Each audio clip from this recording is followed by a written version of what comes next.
السلام علیکم۔ ایسی مزید ویڈیوز دیکھنے کے لیے آپ ہمارے چینل قرآن ود احمد کو سبسکرائب کریں۔ آپ کا شکریہ۔ کہ وہ جو ایک مصرع ہے کہ کون سیاہی گھول رہا ہے وقت کے بہتے دریا میں، امن عالم جو ہے ہو سکتا ہے تہو بالا ہو جائے، کہا جا رہا ہے شاید تیسری عالمگیر جنگ شروع ہو جائے گی۔ بش صاحب کہتے ہیں 10 سالہ جنگ ہوگی۔ بظاہر تو معاملہ چھوٹا سا نظر آتا ہے، ایک آدمی اسامہ، دھان 500 آدمی، کچھ بھی نہیں۔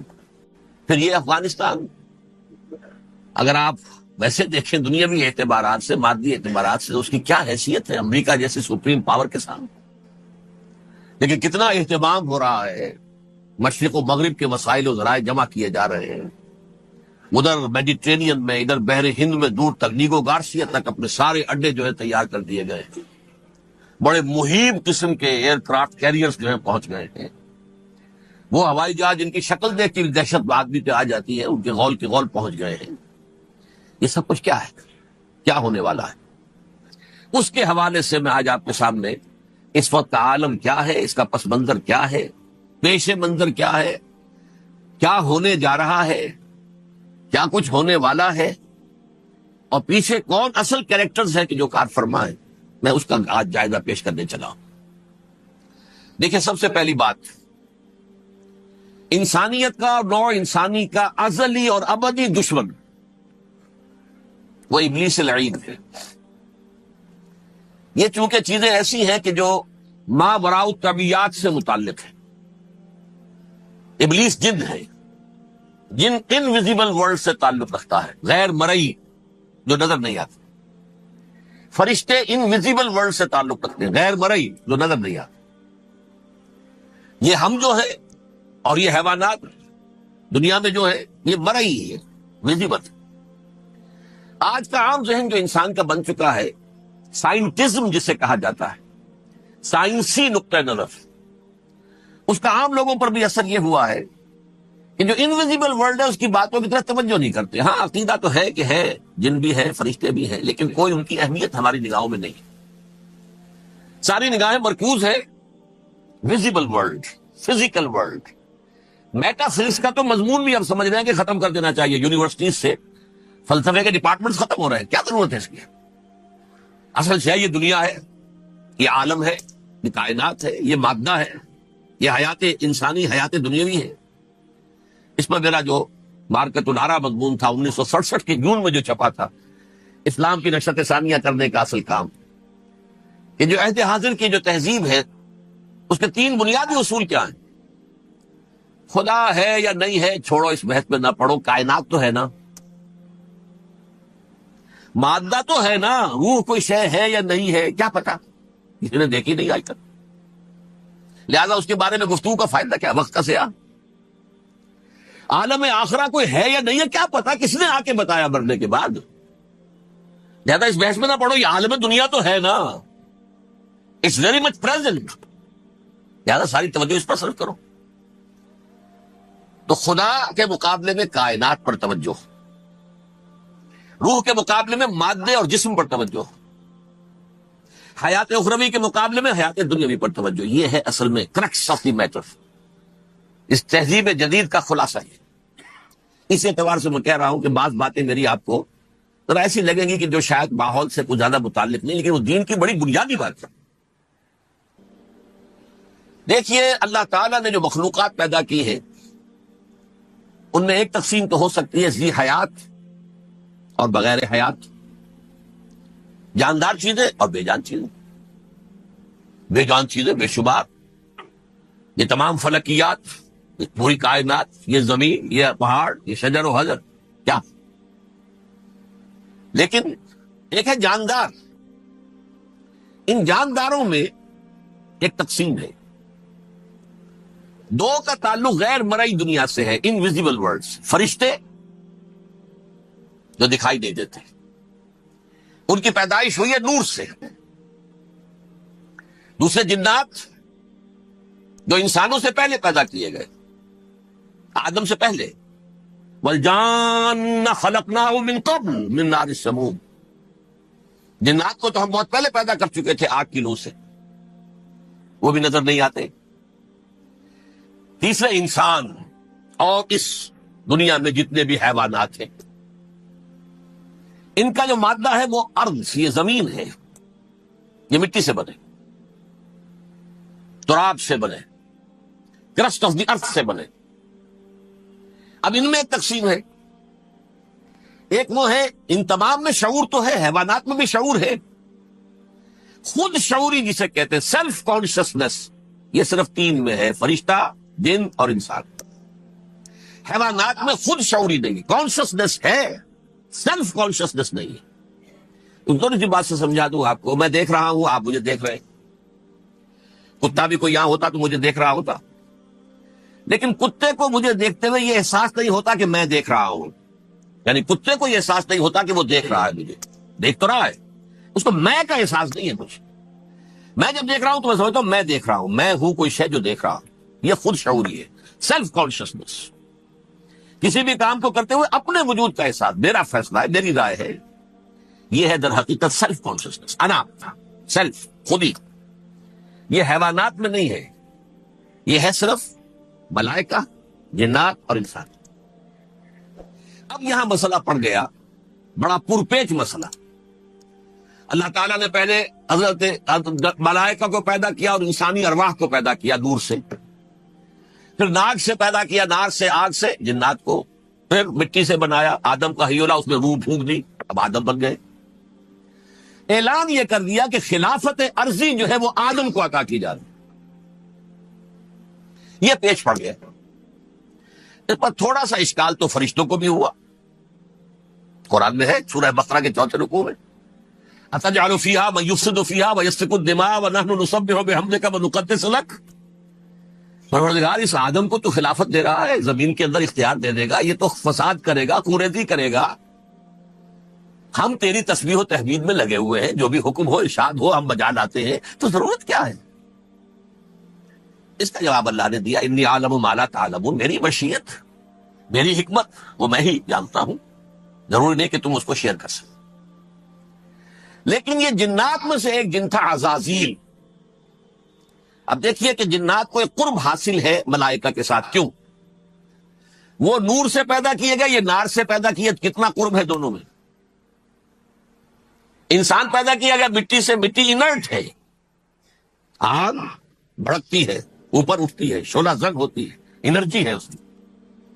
نور اور نار میں بڑا قرب ہے، اور عربی کے ایک قاعدے سے تو یہ ایک ہی لفظ ہے، مادہ ایک ہی ہے، حروف علت جو ہے ایک دوسرے کی جگہ آ جاتی، یہ قرب ہے۔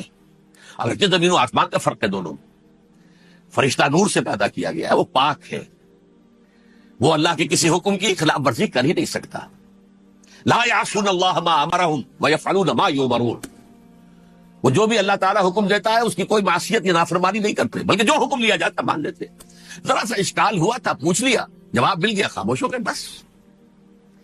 لیکن عزازیل نامی ایک جن تھا، جو ایک تو جن ہونے کی نسبت سے فرشتوں سے کچھ نہ کچھ مماثلت تھی، قرب تھا، دوسرے یہ علم میں، زہد میں، عبادت میں اتنا اونچا تھا، اتنا اونچا تھا، اتنا اونچا تھا کہ یہ ملائکہ ہی کے صف میں شامل ہو گیا۔ اس نے علم بغاوت بلند کر دیا۔ جب حکم دیا گیا کہ سجدہ کرو آدم کو، اب یہ دیکھیے کس قدر یہ اہم مضمون ہے، آپ سوچ رہے ہیں یہ باتیں آج پہلی مرتبہ ہمیں اس طرح سنائی جا رہی ہیں، یہ باتیں تو علم میں آتی نہیں ہمارے۔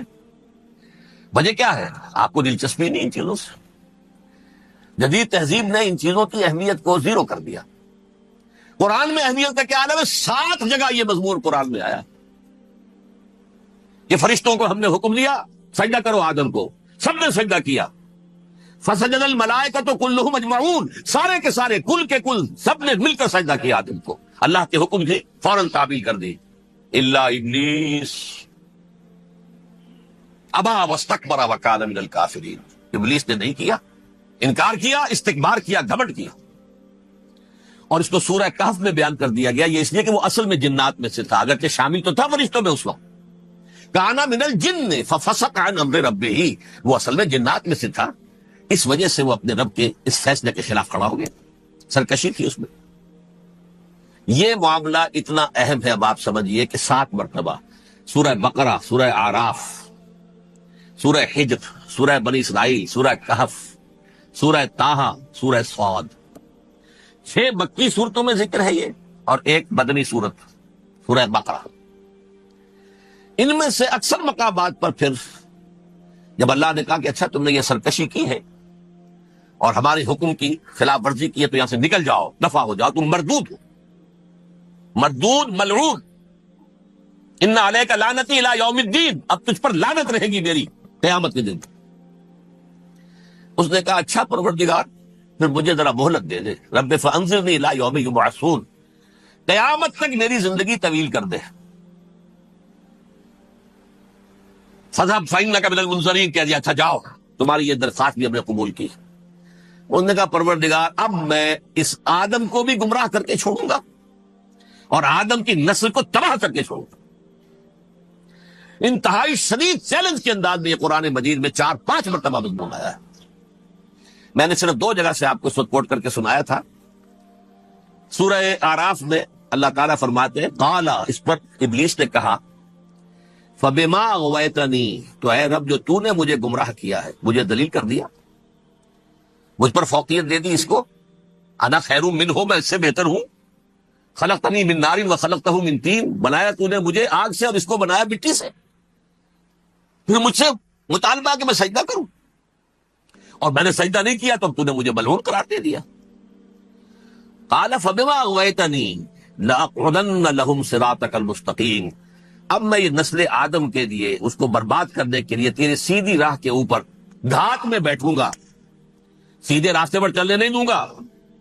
ثم لآتینہم من بین ایدیہم، پھر میں ان پر حملہ آور ہوں گا ان کے سامنے سے بھی، ومن خلفہم ان کے پیچھے سے بھی، وعن ایمانہم ان کے داہنی جانب سے بھی، وعن شمائلہم ان کے بائیں جانب سے بھی، ولا تجد اکثرہم شاکرین، اور تو دیکھے گا کہ یہ اکثریت تیری شکر گزار بندوں پر مشتمل نہیں ہوگی۔ یہ چیلنج تھا، اور ایک چھوٹا سا چیلنج جو سورہ صاد میں آیا ہے، اور یہاں تو اس نے اللہ کے جلال کی قسم کھا کر کہا قال فبعزتک لأغوینہم اجمعین، اے رب تیری عزت تیرے جلال کی قسم ہے میں ان سب کو گمراہ کر کے چھوڑوں گا، الا عبادک منہم المخلصین، سوائے ان میں سے وہ کچھ لوگ جنہیں تو خالص اپنا بندہ بنا لے، جنہیں تو اپنا بندہ بنا لے، مخلص، مخلص نہیں، مخلص یہ مفعول ہے، فاعل نہیں ہے، جسے تو بنا لے۔ بعض لوگوں کو اللہ چن لیتا ہے، ہو اجتباکم، تمہیں چن لیا ہے، استفاء اجتباء، وہ بچیں گے جن کو تو اپنی خاص امان میں لے لے گا، باقی میں سب کو گمراہ کر کے چھوڑوں۔ یہ ہے اصل دنیا میں نوع انسانی کا ابدی دشمن، ازلی سے ابدی تک۔ اور اس میں نوٹ کیجئے کہ اس کی اصل بنیاد کیا ہوئی؟ 2 لفظ، تکبر اور حسد۔ استکبرا، تکبر کیا، انا خیر منہ، میں اس سے بہتر ہوں۔ یہ ساری بس کی گانٹھ یہی ہے، سب سے بڑی گمراہی کی وجہ یہی، اسی لیے کہا ہے حدیث میں لن يدخل الجنہ من کان فی قلبہ مثقال حبۃ من کبر، جنت میں ہرگز وہ شخص کبھی بھی داخل نہیں ہو سکے گا جس کے دل میں رائے کے دانے کے برابر بھی کبر نہیں۔ تکبر سب سے بڑا دل، الکبر ردائی، اللہ فرماتا ہے یہ تکبر یہ تو میری چادر ہے، کوئی شخص تکبر کرتا تو گویا میری چادر گھسیٹ رہا ہے میرے کندھے سے۔ عرب میں کسی شخص کی توہین کرنی ہوتی تھی تو اس کی چادر گھسیٹتے تھے، ننگا کر دیا گویا کہ تو یہ میری ردائی ہے، الکبر ردائی، یہ میری چادر ہے، یہ جامہ مجھے زیب دیتا ہے، مجھ پر راستہ تھا۔ اور حسد، آدم کو جو برتری عطا ہو گئی اس حسد کی آگ میں وہ جل رہا ہے اور اس کا انتقام لینا چاہتا ہے۔ آدم سے بھی، آدم کو بھی گمراہ کیا، جنت سے نکلوایا، ویسے نکلنا تو انہیں تھا ہی مشیت اذن میں، لیکن فوری طور پر اللہ کے حکم کی خلاف ورزی تو کروائی نا۔ فعصى آدم ربہ فغوى، آدم نے اپنے رب کے حکم کی نافرمانی کی اور گمراہ ہوا عارضی طور پر۔ یہ دوسری بات ہے، توبہ کر لی، اللہ نے توبہ قبول فرما لی، معاف کر دیا۔ وہ مستقل جو ہے وہ نسل انسانی پر اس گناہ کا اثر متوارث طور پر نہیں آ رہا، ختم ہو چکا معاملہ، ہوا تھا ہو گیا۔ فتلقى آدم من ربہ کلمات فتاب علیہ انہ هو التواب الرحیم۔ اور توبہ کی شان یہ ہے جب وہ قبول ہو جائے اللہ کی جناب میں کہ التائب من الذنب کمن لا ذنب له، گناہ سے توبہ کرنے والا ایسے ہوتا ہے جیسے اس نے کبھی گناہ کیا ہی نہیں تھا، لیکن بہرحال وہ گمراہ کرنے میں کامیاب ہو گیا، حضرت آدم اور حوا کو بھی۔ اور نوع انسانی کی عظیم اکثریت اس کے داؤ میں آئی ہوئی ہے نہیں ہے. کتنے ہیں وہ عباد اللہ المخلصین الا عبادک منہم المخلصین، کتنے ہیں جو واقعتاً خالصتاً اللہ کے بندے بن گئے ہوں، جنہیں اللہ نے اپنا بنا لیا، اپنا قرار دے دیا. اب اس کے ساتھ نوٹ کیجئے، اس ابلیس کے ساتھ ایک فوج بھی ہے، جسے قرآن مجید میں کہا گیا ہے یہ اس کی پارٹی ہے، حزب الشیطان. یہ اکیلا نہیں ہے. ایک تو وہ عزازیل ہے، اس کی طویل ترین عمر اللہ نے دے دی، وہ تو قیامت تک رہے گا. باقی بھی جنات جو ہیں ان کی نسل میں سے، یا اس کی نوع میں سے، اس کی نسل میں سے، جنات کی عمریں انسانوں کی عمروں سے زیادہ ہیں، بہت زیادہ ہیں. لیکن پھر بھی اتنی نہیں ہے. یہ خاص ہے اس کا معاملہ کہ اس نے کہا تھا رب انظرنی الی یوم یبعثون، مجھے دے دے مہلت اس وقت تک تاکہ میں ثابت کر کے دکھا دوں کہ جسے تو نے یہ خلافت دیا یہ اس کا اہل نہیں ہے. Let me prove this point ولا تجد اکثرهم شاکرین، تو ان کی اکثریت کو شکر گزار نہیں پائے گا. وہ ابلیس جو ہے وہ ریکروٹ کرتا ہے اپنے فوجی، اول تو خود جنات میں سے جو اس کے نمبر 1 لشکری ہے. قرآن مجید میں اس کا اشارہ دیا گیا ہے انہو یراکم ہوا وقبیلہ من حیث لا ترونہم. دیکھو لوگوں، اے انسانوں، وہ ابلیس لعین عزازیل اور جو اس کے قبیلے کے لوگ ہیں، جنات ہیں، وہ تمہیں وہاں سے دیکھتے ہیں، تاکتے ہیں اور حملہ کرتے ہیں جہاں سے تم انہیں نہیں دیکھتے. وہ غیر مرئی ہیں، انویزیبل ہے، تمہیں نظر نہیں آتے. ویزیبل دشمن کا وار تو روک لو گے، انویزیبل کا کیسے روکو گے؟ انہو یراکم ہوا وقبیلہ، اکیلا ہی نہیں ہے وہ تو تمہیں تاکتا ہے، تم پر حملہ کرتا ہے، گھات میں لگ کر جو ہے تمہارے اوپر حملہ کرتا ہے، وہ بھی اور اس کے ساتھ اس کے قبیلے کے لوگ جنات بھی، من حیث لا ترونہم، جہاں سے کہ تم انہیں نہیں دیکھتے. لیکن اس کے علاوہ وہ انسانوں میں سے بھی ریکریوٹ، رنگ روٹ، وہ برپٹ، وہ جو ہے ان کو اپنے پاس رکھتا ہے فوج کے اندر. جس کی سب سے بڑی مثال کیا ہے؟ سورہ مجادلہ میں اللہ تعالیٰ نے منافق، حالانکہ وہ کون تھے؟ بظاہر حضور کا کلمہ پڑھنے والے، حضور کے پیچھے نماز پڑھنے والے، اسلام کا دعویٰ کرنے والے، ان کو اللہ فرماتا ہے اولئک حزب الشیطان الا ان حزب الشیطان هم الخاسرون. یہ شیطان کی پارٹی کے لوگ ہیں. وہاں مقابلے میں آیا ہے اولئک حزب اللہ الا ان حزب اللہ هم المفلحون.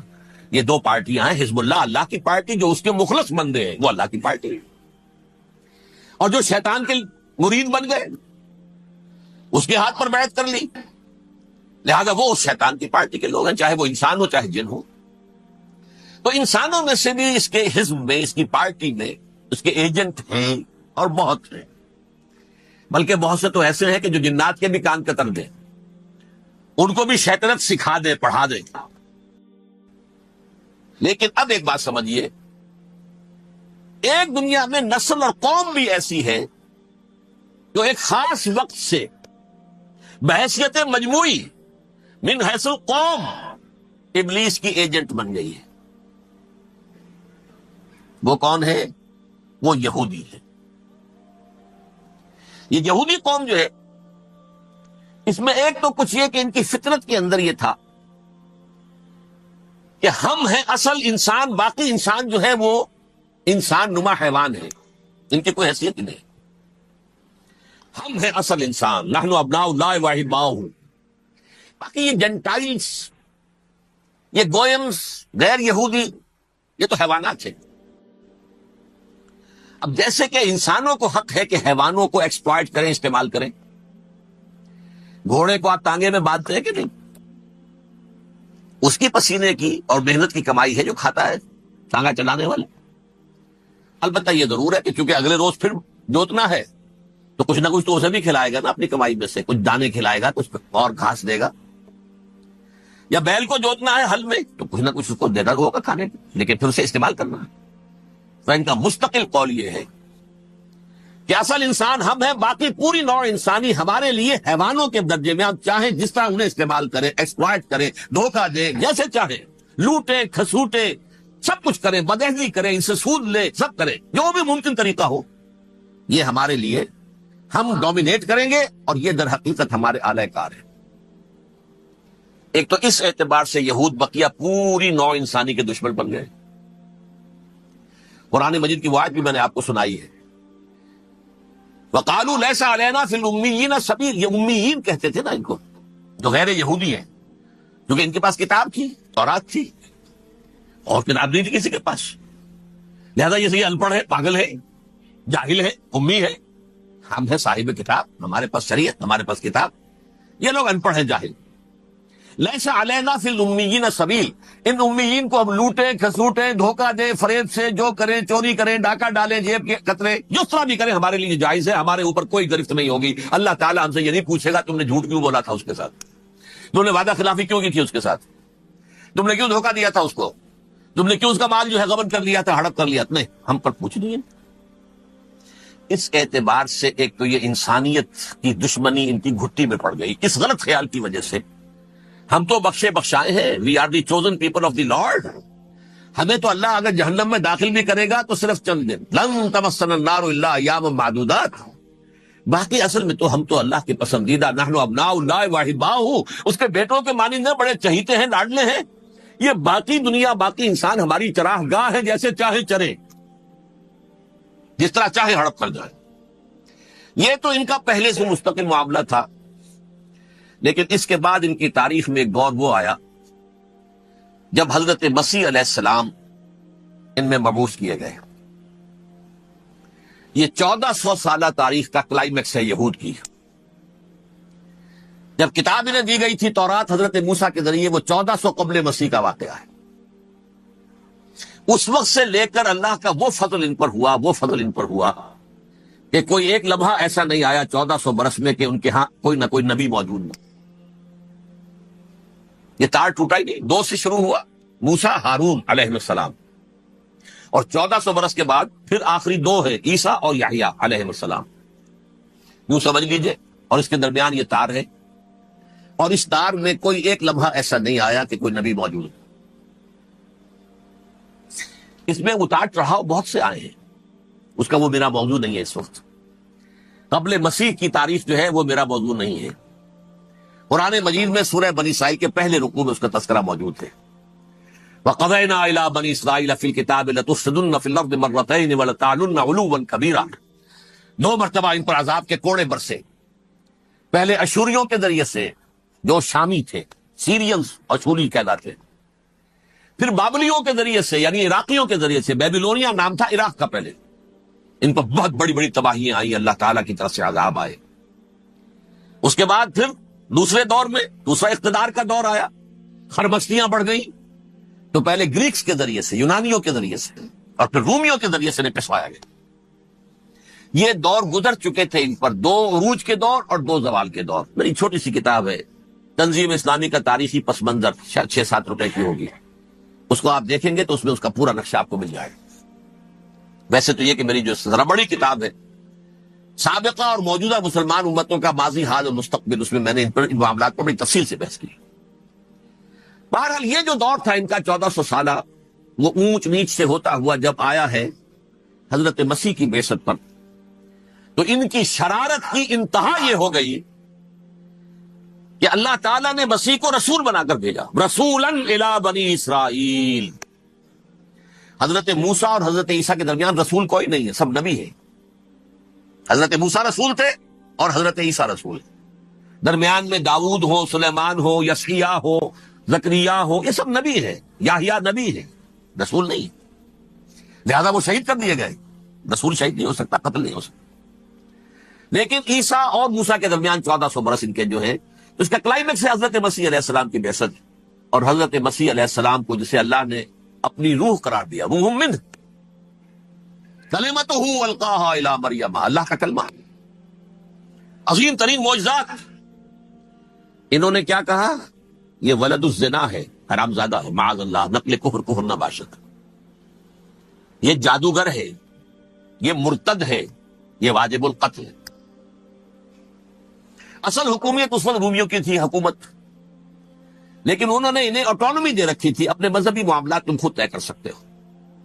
تو قائفاس جو اس وقت کا ان کا ہیڈ ربائی تھا سب سے بڑا، اس کی عدالت نے فیصلہ کیا مسیح کو سولی چڑھا دیا جائے. پائلیٹس پونٹس اس کے پاس ان کی ارزداشت پہنچ گئی، یہ ہمارا مجرم ہے مذہبی، یہ مرتد ہے، یہ کافر ہے، یہ جادوگر ہے، یہ واجب القتل ہے، اسے قتل کرو، سولی چڑھا دو۔ خیر وہ لمبی بات ہو جائے گی، اس نے تو اپنے ہاتھ دھوئے کہ صاحب ہمارے پاس کوئی جرم نہیں ہے اس کے خلاف، تم کہتے تو ٹھیک ہے سولی چڑھا دیتے۔ یہ دوسری بات ہے کہ اللہ نے حضرت مسیح کو اٹھا لیا آسمان پر، ان کی جگہ وہ شخص سولی چڑھا جس نے غداری کر کے گرفتار کروایا تھا، جوڈاس اسکریوت، اس کی شکل اللہ نے بدل دی حضرت مسیح کی سی، حضرت مسیح کو فرشتے اٹھا کے اوپر لے گئے، وہ زندہ آسمان پر اٹھا لیے گئے۔ اور یہ ساری تفاصیل نہ قرآن میں ہے نہ حدیث میں ہے، یہ انجیل میں ہے، لیکن انجیل کون سی؟ برنباس کی انجیل، gospel of the Lord according to Saint Barnabas. یہ حواریین مسیح میں سے تھے، لیکن عیسائی ان کو تسلیم نہیں کرتے، ان کی بائبل کو صحیح نہیں مانتے، کینونیکل نہیں مانتے۔ 100 انجیلیں تھیں، 104 تھیں، جن میں سے 4 چنی ہیں انہوں نے، یہ متی اور جان اور مرکس مارکس، یہ ہے، تو یہ 4 انجیلیں ہیں، انہوں نے تسلیم کی کہ یہ کینونیکلز ہیں، یہ تو ہے حقیقی، باقی جو ہے 100 اس کو وہ تسلیم نہیں کرتے۔ ان میں سے ایک ہے یہ برنباس، اس میں یہ تفصیل ہے کہ اللہ تعالیٰ نے اس شخص کی، جیوڈاس کی، یہودا جیوڈاس اس کو انگریزی میں کہتے ہیں، اس کی شکل بدل دی حضرت مسیح کی سی، وہ گرفتار ہوا، وہ سولی چڑھا، وہ غدار تھا، غداری کی سزا اسے ملنی تھی، وہ مل گئی۔ حضرت مسیح کو فرشتے 4 اٹھ رہے ہیں، جس کوٹڑی میں حضرت مسیح مقیم تھے، ایک باغ کے اندر وہ کوٹھ تھے، اس کی چھت پھٹی ہے، 4 فرشتے آئے ہیں، حضرت مسیح کو اٹھا کر لے گئے ہیں، چھت برابر ہو گئی ہے، اس کے بعد وہ شخص پکڑا گیا۔ بہرحال حضرت مسیح کو اللہ نے اٹھا لیا آسمان۔ لیکن وہ دن ہے کہ اس قوم کو اب مغضوب علیہم قرار دے دیا گیا۔ نوٹ کر لیجیے، اصل میں تو ہونا یہ چاہیے تھا کہ رسول کی جان کے درپے جب کوئی امت ہو جاتی تھی تو اللہ کا قاعدہ یہ تھا کہ اس امت کو نسیہ منسیہ کر دیا۔ حضرت نوح کی قوم کو ختم کیا یا نہیں؟ حضرت ہود کی نگاہوں کے سامنے قوم عاد برباد کی گئی یا نہیں؟ حضرت صالح کی نگاہوں کے سامنے قوم سمود برباد ہوئی، یہ اللہ کا قاعدہ رہا۔ سدوم اور عبورہ کی بستیاں حضرت لوط علیہ السلام جہاں بھیجے گئے، مدین کا علاقہ جہاں حضرت شعیب بھیجے گئے، آل فرعون جن کی طرف موسیٰ کو بھیجا گیا، سب ہلاک کر دیے گئے۔ کیونکہ رسولوں کے بارے میں اللہ کا نبیوں کے بارے میں یہ بات نہیں ہے۔ نبی آیا، اس نے دعوت دی، جس نے مان لیا اچھا کیا، اپنے لیے اچھا کیا، نہیں مانا اس کی اپنی جو ہے آپ برباد ہو گئی۔ دنیا میں کوئی فیصلہ اس کا نہیں ہوتا، لیکن رسولوں کا معاملہ یہ ہوتا ہے کہ دنیا میں وہ اللہ کی عدالت بن کر آتے ہیں، مانو گے تو بچو گے، نہیں مانو گے ہلاک ہو جاؤ۔ تو اس اعتبار سے وہ مستحق ہو چکے تھے اس کے کہ انہیں ہلاک کر دیا جائے۔ اب اللہ کی کوئی خصوصی مشیت ہے، اس میں کیا حکمت ہے، وہ ہے ایک حکمت، میں بعد میں اگر وقت ہوا تو بتاؤں گا۔ فیصلہ یہ کیا اللہ نے کہ حضرت مسیح کو تو اٹھا لیا زندہ، اور ان کی رسی ابھی مزید دراز کر دی کہ ان کو ابھی مہلت دے دی کہ تمہیں آخری استیصال، جس کو عذاب اکبر کہتا ہے قرآن، سورہ سجدہ جو حضور ہر جمعے کی پہلی رکعت میں فجر میں پڑھتے تھے، وَلَنُذِيقَنَّهُم مِّنَ الْعَذَابِ الْأَدْنَىٰ دُونَ الْعَذَابِ الْأَكْبَرِ لَعَلَّهُمْ يَرْجِعُونَ، چھوٹے چھوٹے عذاب اور ایک بڑا عذاب، جبکہ قوم بالکل برباد، نسیم منسیہ، کَأَن لَّمْ يَغْنَوْا فِيهَا، ایسے ہو جائیں جیسے کوئی تھے ہی نہیں آبادیاں، لا يَرَىٰ إِلَّا مَسَاكِنُهُمْ، اب ان کے مسکن نظر آتے، مکین نظر نہیں آتے۔ یہ عذاب اکبر جو ہے وہ ان پر نہیں آیا، حالانکہ وہ مستحق ہو گئے تھے اسی وقت۔ اس کو یوں سمجھیے کہ کسی شخص کو پھانسی کا حکم تو ہو جائے، ایگزیکیوشن نہیں ہوتا ہے، کئی سال گزر جاتے ہیں پڑے ہوئے، اور معاملات جو ہیں وہ چلتے رہتے ہیں۔ یہ معاملہ ہوا اس کے ساتھ، ورنہ یہ مستحق ہو چکے تھے آخری بربادی تباہی کے، عذاب استیصال، جڑ سے کاٹ دینے والا عذاب، وہ آ سکتا تھا ان پر اسی وقت، لیکن اللہ نے ان کو مہلت دراز کی ہے۔ لیکن اس کے بعد اللہ نے ان کو ایک اور موقع دیا۔ 600 برس بعد حضرت مسیح کے محمد رسول اللہ صلی اللہ علیہ وسلم کی بعثت ہوئی، اور یہ میں سمجھتا ہوں کہ اس قوم پر اللہ کا اتنا بڑا فضل تھا، اتنا بڑا فضل تھا، اتنا بڑا فضل تھا۔ اب پھر ایک موقع دیا، عسیٰ ربکم ان یرحمکم وان عدتم عدنا، دیکھو اب بھی تمہیں ہم ایک موقع دے رہے ہیں، تمہارا رب تمہارے اوپر اب بھی فضل کرنے کو تیار ہے، رحم فرمانے کو تیار ہے۔ ان ھذا القرآن یہدی للتی ہی اقوم، اس قرآن کے سائے میں آ جاؤ، یہ شاہدرا ہے ہدایت میں آنے کا، اس میں داخل ہو جاؤ، محمد کی تصدیق کرو صلی اللہ علیہ وسلم، دامن محمدی میں آ جاؤ، اب بھی ہم تمہارے گناہ بخش دیں۔ لیکن نہیں، اس قوم نے حضرت محمد صلی اللہ علیہ وسلم کی دشمنی کی کمر کسی، اور اب یوں سمجھیے اس تاریخ سے لے کر آج تک یہ گٹھ جوڑ ہے. ظاہر بات ہے کہ ابلیس کا بھی اصل دشمن اب کون ہے, یا ہدف کون ہے, ٹارگٹ کون ہے؟ جنہوں نے محمد کو نہیں مانا صلی اللہ, وہ تو ہے ہی جہنمی, ان پر کوئی اور محنت کرنے کی ضرورت کیا ہے؟ سمجھ گئے نا یہ بات؟ حضور کی بعثت کے بعد جنہیں حضور کو رد کر دیا, ان کو ایمان نہیں لائے, وہ کون ہے؟ کافر, وہ جہنمی ہے ہی ہے. لہذا اس کے اوپر کوئی محنت صرف کرنے کی ابلیس کو ضرورت نہیں. اس کا اصل ٹارگٹ امت محمد ہے صلی اللہ علیہ وسلم. وہ ساری نوع انسانی کی دشمنی اب آ کر مرکوز ہو گئی ہے امت محمد صلی اللہ علیہ وسلم کی دشمنی پر. اور اسی طرح یہود کا معاملہ, اگرچہ ویسے پوری نوع انسانی کے دشمن ہیں, انہیں حیوان سمجھتے ہیں, ان کی جان مال اپنے لیے مباح سمجھتے ہیں, جس طرح چاہے لوٹے کھسوٹے کھائے پیے انہیں, لیکن اب ان کی بھی دشمنی کا سب سے بڑا مرکز امت محمد. کیوں؟ وہی تکبر اور حسد, وہی بیماری ہے. انہیں تکبر یہ ہو گیا تھا کہ 2000 سال سے یہ نبوت ہماری میراث, ہماری جاگیر. بنو اسرائیل کے اندر سینکڑوں نبی آئے, 3 کتابیں اللہ نے ہمیں عطا کی. یہ کہاں سے آ گیا محمد صلی اللہ علیہ وسلم؟ معاذ اللہ ثم معاذ اللہ. یہ امیین میں سے, یہ جنٹائل میں سے, یہ گوئنز میں سے, یہ حقیر ان پڑھ. کہاں ہم, کہاں یہ نہیں تسلیم کریں گے. حالانکہ قرآن کہتا ہے یعرفونہ کما یعرفون ابناہم. ان کے علماء ایسے پہچانتے تھے حضور کو جیسے اپنے بیٹوں کو پہچانتے کہ یہ آخری نبی ہے. لیکن تکبر اور حسد کی آگ میں جل اٹھے. اب ان کے بھی دشمنی کس سے ہیں؟ محمد اور امت محمد صلی اللہ علیہ وسلم. یہ گٹھ جوڑ ہے. اب دیکھیے, یہ ہے میری گفتگو کا اب تک کی گفتگو کا حاصل, یہ گٹھ جوڑ. ایک غیر مرئی دنیا, انویزیبل دنیا کا ابلیس لعین اور جنات میں سے اس کے لشکری فوج. انسانوں میں سے ویسے تو اور بھی بہت جگہ اس کے ایجنٹ ہے, مسلمانوں میں بھی ہے, لیکن بحیثیت قوم, بحیثیت مجموعی, ایک پوری قوم, ایک پوری نسل جو ہے اس کے ساتھ گٹھ جوڑ ہے. ان دونوں کی گٹھ جوڑی کے ساتھ یہ دشمن دون ہیں انسانیت کے. پہلا دشمن ابلیس لعین, عزازیل لعین, اور دوسرے دشمن یہود ملعون. اب میں آپ کو ذرا اس جو انسانوں میں سے انسان دشمنی کا جن کا سب سے بڑا رول ہے, میں ان کی 2000 سالہ تاریخ کا آپ کے سامنے نقشہ رکھنا چاہتا ہوں. ان 1400 سال کا تو میں نے صرف 4 آپ کو پوائنٹس بتائے. موسیٰ سے عیسیٰ تک 1400 برس علیہ الصلوۃ والسلام. 2 مرتبہ عروج, 2 مرتبہ زوال. اشیریوں کے ہاتھوں پٹوائی, بابلیوں کے ہاتھوں پٹانا, گریکس کے ہاتھوں مرمت, رومنس کے ہاتھوں مرمت. یہ جو 2000 سال ہے, کیونکہ اب تو ظاہر بات ہے 21ویں صدی شروع ہو گئی, 20 صدیاں حضرت مسیح کو پوری ہو گئی. پہلی بات نوٹ کیجئے, حضرت مسیح کی پیدائش ہے سن 1 قبل مسیح. یہ نقطہ آپ نے کبھی سنا ہے یا نہیں؟ جب ملینیم کا سلسلہ شروع ہوا تھا پچھلے سال, تو میں نے بیان کر دیا تھا کہ ایک عجیب حساب کے اندر انہوں نے غلطی کی ہوئی ہے. حضرت مسیح کی پیدائش ہوئی 25 دسمبر کو. سن انہوں نے شروع کر دیا, تو اس کے بعد جنوری آئی تو پہلا سال شروع ہو گیا. اگر جنوری سے پہلا سال شروع ہوا تو یہ 6 دن جو ہے تو اس کے پچھلے سال میں تھے. لہذا کہا جائے گا کہ Jesus Christ was born 1 year before Christ, BC. تو 1 قبل مسیح میں حضرت مسیح کی پیدائش ہوئی. یہ آخری اسرائیلی نبی اور رسول. یہودی علماء کی مخالفت, دشمنی, سولی پر چڑھوا دینا میں بیان کر چکا ہوں. سن 33 عیسوی میں جبکہ حضرت مسیح کی عمر 33 برس تھی, اللہ تعالیٰ نے انہیں زندہ آسمان پر اٹھا لیا. لیکن یہودیوں نے اپنے خیال کے مطابق انہیں سولی پر چڑھوا دیا, ان کی موت واقع ہوگی. اگرچہ اس کے بعد یہ اختلاف ہے ان میں. یہودی کہتے ہیں وہ سولی پر چڑھ گیا, ختم ہوا, مر گیا.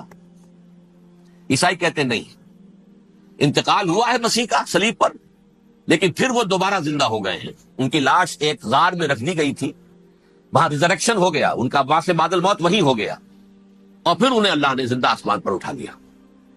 تو ہمارے اور عیسائیوں کے درمیان نوٹ کر لیجئے, یہ چیز مشترک ہے کہ حضرت مسیح آسمان پر زندہ اٹھائے گئے. فرق کیا ہے؟ وہ سمجھتے ہیں کہ سولی دیے گئے, سولی پر مرے, پھر زندہ ہوئے, پھر گئے. ہم سمجھتے ہیں کہ نہیں, وما صلبوہ وما قتلوہ, انہوں نے نہ صلیب دے سکے انہیں اور نہ انہیں قتل کر سکے, بل رفع اللہ الیہ, اللہ نے اٹھا لیا. پھر ہمارا اور یہ اس کا عیسائیوں کا ایک اور اتفاق ہے، سیکنڈ کمنگ آف جیسس، حضرت مسیح دوبارہ آئیں گے، یہ عیسائیوں کا بھی عقیدہ ہے اور ہمارا بھی۔ بہرحال تو جیسا کہ میں نے عرض کیا کہ اس وقت یہ عذاب استیصال، عذاب اکبر کے مستحق ہو چکے تھے، لیکن اللہ نے ان کی مدت دراز کی ہے، لیکن ان پر دنیاوی عذاب کا ایک کوڑا جو ہے اللہ تعالیٰ کی طرف سے اسی وقت برسا، دنیاوی عذاب دنیا میں رہتے ہوئے ختم نہیں کیا گیا۔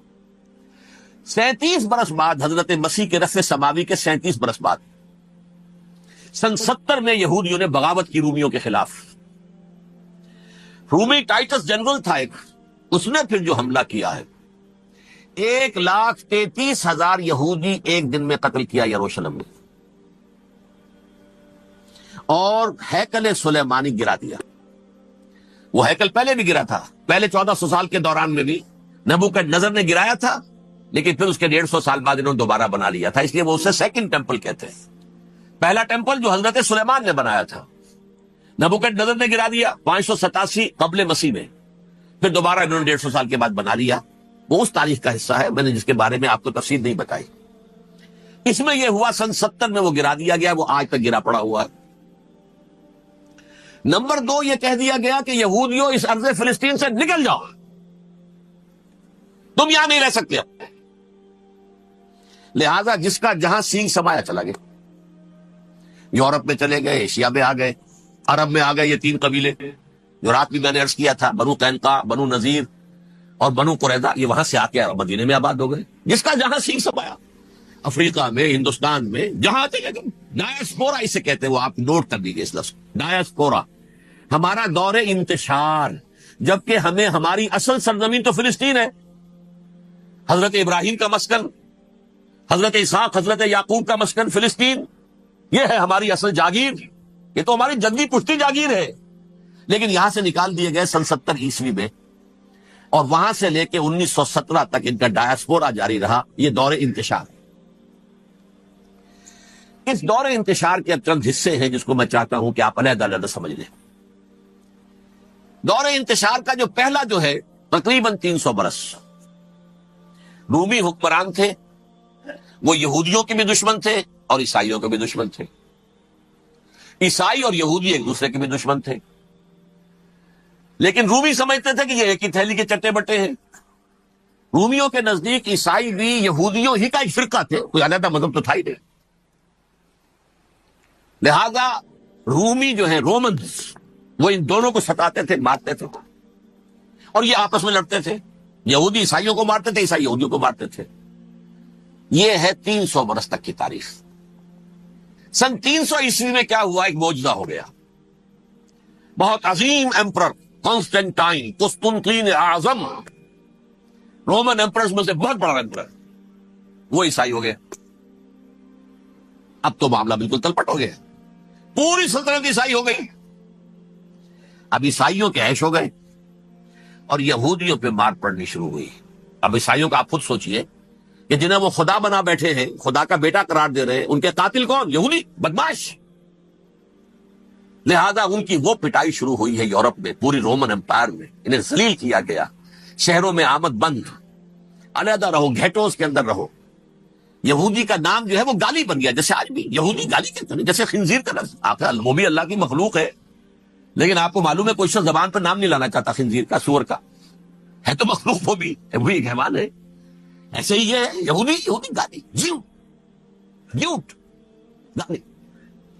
لہذا ایک طرف تو ان دونوں کے درمیان دشمنی، جس کو قرآن کہتا ہے وَأَغْرَيْنَا بَيْنَهُمُ الْعَدَاوَةَ وَالْبَغْضَاءَ، ہم نے ان کے مابین دشمنی جو ہے پیدا کر دی۔ اور جب یہ پوری سلطنت عیسائی ہو گئی تو قافیہ تنگ ہو گیا یہودیوں کا۔ اب آئیے 571 عیسوی، یعنی جب کہ ڈایاسپورا کو کتنا عرصہ ہو چکا تھا؟ 500 برس۔ سن 70 سے شروع ہوا ڈایاسپورا، جب ٹائٹس نے گرایا ہے ہیکل کو اور نکال باہر کیا انہیں فلسطین سے، بھاگ جاؤ، یہاں ایک یہودی بھی نہیں رہے گا، فلسطین سے نکال دیے گئے۔ اس کے پورے 500 برس بعد سن 571 عیسوی میں حضور کی پیدائش ہوئی، ولادت با سعادت، محمد الرسول اللہ صلی اللہ علیہ وسلم. 610 میں آپ پر وحی کا آغاز ہوا. لیکن حضور کے ساتھ ان کا معاملہ کیا رہا؟ اول تو جبکہ حضور ابھی مکے ہی میں تھے، یہودیوں نے ریشہ دوانیاں شروع کر دی حضور کے خلاف. قریش مکہ کو سکھاتے تھے، پڑھاتے تھے، ان سے یہ پوچھو، ان سے یہ پوچھو، یہ اس طرح تنگ کرو، ان سے یہ امتحان لو، یہ آپ کے علم میں ہے. سورہ بنی اسرائیل میں، سورہ کہف میں وہ سوالات، جو امتحانی سوالات آئے تھے، ذوالقرنین کون تھا، اصحاب کہف کون تھے، تم رسول بنے پھرتے ہو تو بتاؤ، اور یہ روح کی حقیقت کیا بتاؤ. یہ ساری ریشہ دوانیاں کر رہے تھے بیٹھے ہوئے ابھی وہیں پر. حضور ابھی پہنچے بھی نہیں. ہجرت فرما کر حضور تشریف لے آئے تو حضور نے، جسے ماسٹر سٹروک کہا جائے گا، یعنی اسٹیٹس مین شپ کا ماسٹر سٹروک، آپ نے مدینے میں آتے یہودیوں کے ساتھ پیکٹ کر لیا، جوائنٹ ڈیفنس پیکٹ آف مدینہ، کہ اگر مکے والے ہم پر حملہ کریں گے تو ہم مل جل کر ایک قوم کی حیثیت سے مقابلہ کریں گے. یہ میثاق مدینہ کہلاتا ہے، جس کے بہت غلط معنی پہنائے جا رہے ہیں آج کل. بہرحال میں موضوع میرا چونکہ یہ نہیں، میں ادھر نہیں جاؤں گا. لیکن ہوا کیا؟ ہر مرتبہ یہ خیانت کے مرتکب ہوئے. ان نے جو عہد کیے تھے ان سے پھرے، اندر ہی اندر سازش، ریشہ دوانی، حضور کی بدترین دشمنی. سورہ نساء کی آیت نمبر 12 میں، 14 میں، 13 میں فرمایا ہے، لا تزال تطلع علی خائنۃ منہم. اے نبی، ہمیشہ آپ کے علم میں ان کی طرف سے خیانتیں، بددیانتیاں آتی رہیں گی. اور بار بار وہ مسلسل جنگ کی آگ بھڑکاتے تھے.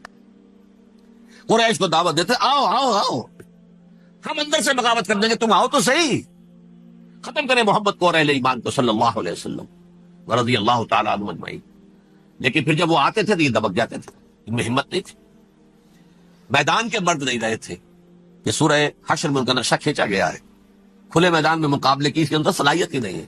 یہ تو فصیلوں کے پیچھے سے، جیسے عورتیں کہیں دیہات میں لڑائی ہوتی ہے تو مرد جو ہے گلیوں میں لڑتے ہیں، عورتیں اوپر سے پتھر پھینکتی ہیں، بس وہ کام یہ کر سکتے تھے. من ورائے جدر، فصیلوں کے پیچھے سے، جنگ میں میدان میں نہیں آ سکتے. بہرحال قرآن مجید میں ہے یہ سورہ مائدہ کی آیت نمبر 64، کلما اوقدوا نارا للحرب اطفاها اللہ. اکثر و بیشتر مواقع پر تو یہ جب آگ بھڑکاتے تھے جنگ کی، اللہ اسے بجھا دیتا تھا. لیکن بہرحال اس کے باوجود جنگیں ہوئی، غزوہ بدر، غزوہ احد ہوئی کہ نہیں؟ یہ ساری اس اصل شرارت نہیں. اور اس کے نتیجے میں حضور نے پھر ایک ایک کر کے 3 قبیلوں کو سزا دی. غزوہ بدر کے فوراً بعد بنو قینقاع نکالے گئے مدینے سے. غزوہ احد کے فوراً بعد بنو نذیر نکالے گئے. اور غزوہ احزاب کے بعد بنو قریظہ نکال دیے گئے. یہ تو میں نے آپ کے سامنے رکھ دیا صرف حضور کے زمانے میں ان کا کیا رویہ رہا. دشمن، رات بھی ہم نے وہ آیت پڑھی تھی، لَتَجِدَنَّ أَشَدَّ النَّاسِ عَدَاوَةً لِلَّذِينَ آمَنُوا الْيَهُودُ وَالَّذِينَ أَشْرَكُوا. اہل ایمان کی دشمنی میں شدید ترین تم پاؤ گے یہودیوں کو اور مشرکین. مشرکین بھی بعد میں ہیں، پہلے یہود. حضور کے بعد کیا ہوا اب یہ نوٹ کیجئے. یہ ان کی تاریخ کا دوسرا دور. حضرت عمر رضی اللہ تعالیٰ عنہ کا عہد خلافت ہے. بیت المقدس کا محاصرہ کیا گیا. فصیل بڑی اونچی، شہر اندر سے سیلف سفیشینٹ، حملے کا راستہ کوئی نہیں. محاصرہ طول کھینچ رہا ہے لیکن ان کے پاس رسد بھی موجود ہے، پانی بھی موجود ہے. وہ دروازے بند کر کے بیٹھے ہوئے. بالآخر اللہ تعالیٰ کی مشیت کا ظہور کیسے ہوا؟ ان کے کچھ علماء آئے فصیل پر، کہا دیکھو مسلمانوں، تم قیامت تک بھی یہاں پڑے رہو گے محاصرہ کر کے، ہمارا یہ شہر فتح نہیں ہوگا.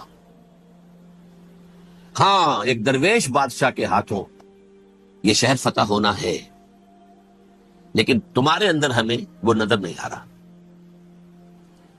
ابو عبیدہ بن الجراح رضی اللہ تعالی عنہ، امین هذه الامہ، ان کا فوراً ذہن گیا وہ درویش بادشاہ مدینے میں بیٹھا ہوا ہے، عمر رضی اللہ تعالی. اب ایک اور عمر بھی ہے جو قندھار میں بیٹھا ہے. نقشہ وہی ہے، سادگی کی حد تک نقشہ وہی، بالکل وہی، اپنی آنکھوں سے دیکھا وہی ساتھ. عمر اول، عمر ثانی تھے عمر بن عبد العزیز. اب ایک اللہ کے فضل سے اللہ تعالیٰ ایدہ اللہ بنصرتہ، اللہ تعالیٰ ان کی نصرت فرمائے، دشمنوں کو ان کے مقابلے میں نیست و نابود کرے. انہوں نے ریکویسٹ بھیج دی کہ حضور تشریف لائیے، یہ شہر فتح ہو جائے گا. وہ ہے سفر تاریخی، اتنا طویل سفر، تقریباً 700 میل ایک اونٹ، ایک خادم، ایک منزل پہ امیر المومنین اوپر بیٹھے، خادم آگے چل رہا ہے، اگلی منزل پہ خادم اوپر بیٹھا ہے، امیر المومنین آگے جا رہا ہے۔ اور جب پہنچے ہیں تو وہ باری تھی خادم کی، انہوں نے ہاتھ جوڑ دیا، حضور خدا کے لیے تم کیا کہیں گے لوگ، وہ میرا برا حال کر دیں گے، تمہیں شرم نہیں آئی؟ امیر المومنین پیدل آگے چل رہے ہیں نکیل پکڑ کر، اور تم بیٹھے ہو اوپر براجمان ہو۔ حضرت عمر فرمایا دورو دورو، نہیں باری تمہاری ہے، بیٹھ۔ اس حال میں پہنچے، اور پھر یہ کہ ابو عبیدہ بن الجراح آئے ہیں، استقبال کیا ہے تو دیکھا ہے اس حال میں چلے آ رہے ہیں، عمر نکیل پکڑے ہوئے چلے آ رہے ہیں، اور کہتے ہیں کہ کہیں کیچڑ ویچڑ تھا، جوتے خراب ہو گئے تھے، وہ بھی اتار کے ہاتھ میں پکڑے ہوئے، کپڑے تو تھے ہی پھٹے ہوئے۔ انہوں نے کہا کہ حضرت ابو عبیدہ نے، دیکھیے یہ بڑا متمدن ملک ہے، بڑا مہذب علاقہ ہے یہ، آپ ذرا حلیہ اپنا دوست فرما لیں تب جا کے پیش ہم آپ کو کریں گے۔ آپ نے فرمایا نحن قوم اعزنا اللہ بالاسلام، ہم وہ قوم ہیں جنہیں اللہ نے عزت دی ہے اسلام کے ذریعے سے، کپڑوں کے ذریعے سے نہیں، دولت کے ذریعے سے نہیں۔ اسی حال میں گئے ہیں، اوپر سے انہوں نے کھڑے ہو کر نشانیاں دیکھی ہیں، اپنی کتابیں کھولی، ہاں یہ وہی ہے، اچھا لو جی سرنڈر، شہر تمہارے ہاتھ میں، خون کا ایک قطرہ نہیں بہا، اور بیت المقدس فتح ہو گیا۔ لیکن اس وقت حضرت عمر نے ایک نرمی یہ کی کہ یہودیوں کے لیے بھی اسے اوپن سٹی قرار دے دیا۔ یہ احسان عظیم حضرت عمر کا، اس سے پہلے یہودی آ ہی نہیں سکتا تھا، داخل ہی نہیں ہو سکتا تھا، وہاں وہ آ کر وزٹ نہیں کر سکتا تھا، زیارت نہیں کر سکتا تھا اپنے مقدس مقامات کی۔ حضرت عمر نے یوں سمجھیے کہ تقریباً 550 برس کے بعد ان کے لیے راستہ کھولا ہے کہ ہاں تم آ سکتے ہو، زیارت کر سکتے ہو۔ لیکن یہ عیسائیوں نے لکھوایا معاہدے کے اندر، انہیں یہاں آپ آباد ہونے کی اجازت نہیں دے، لیکن کم وزٹ دی پلیسز، دیکھیں زیارتیں کریں اور جائیں۔ یہ معاہدہ حضرت عمر کا ہے رضی اللہ تعالیٰ، جو پھر خلافت راشدہ کے بعد بنو امیہ نے بھی اس کو آرڈر کیا، بنو عباس نے کیا، پھر جو ہمارے یہ ترکوں میں اندر خلافت آئی تو ترک خلفاء نے بھی اس معاہدے کی پوری پابندی کی۔ فلسطین میں آ سکتے ہیں یہودی، صرف زائرین کی حیثیت سے، وہاں آباد نہیں ہو سکتے۔ اب آئیے اگلا دور آیا حضرت عثمان کا دور خلافت۔ یہ ہے وہ وقت کہ اب یہود نے امت مسلمہ کی پیٹھ میں چھرا ٹوکا۔ وہ کیسے؟ ایک یہودی عبداللہ ابن سبا اسلام کا لبادہ اوڑھ کر آ گیا، معاشرے کا جائزہ لے لیا، ان میں بنو ہاشم اور بنو امیہ میں جو پرانی کشاکش تھی اس کے کچھ نہ کچھ جراثیم باقی ہیں، اگر ان کو ذرا بھڑکا دے تو مسلمانوں میں انتشار پیدا ہو گیا۔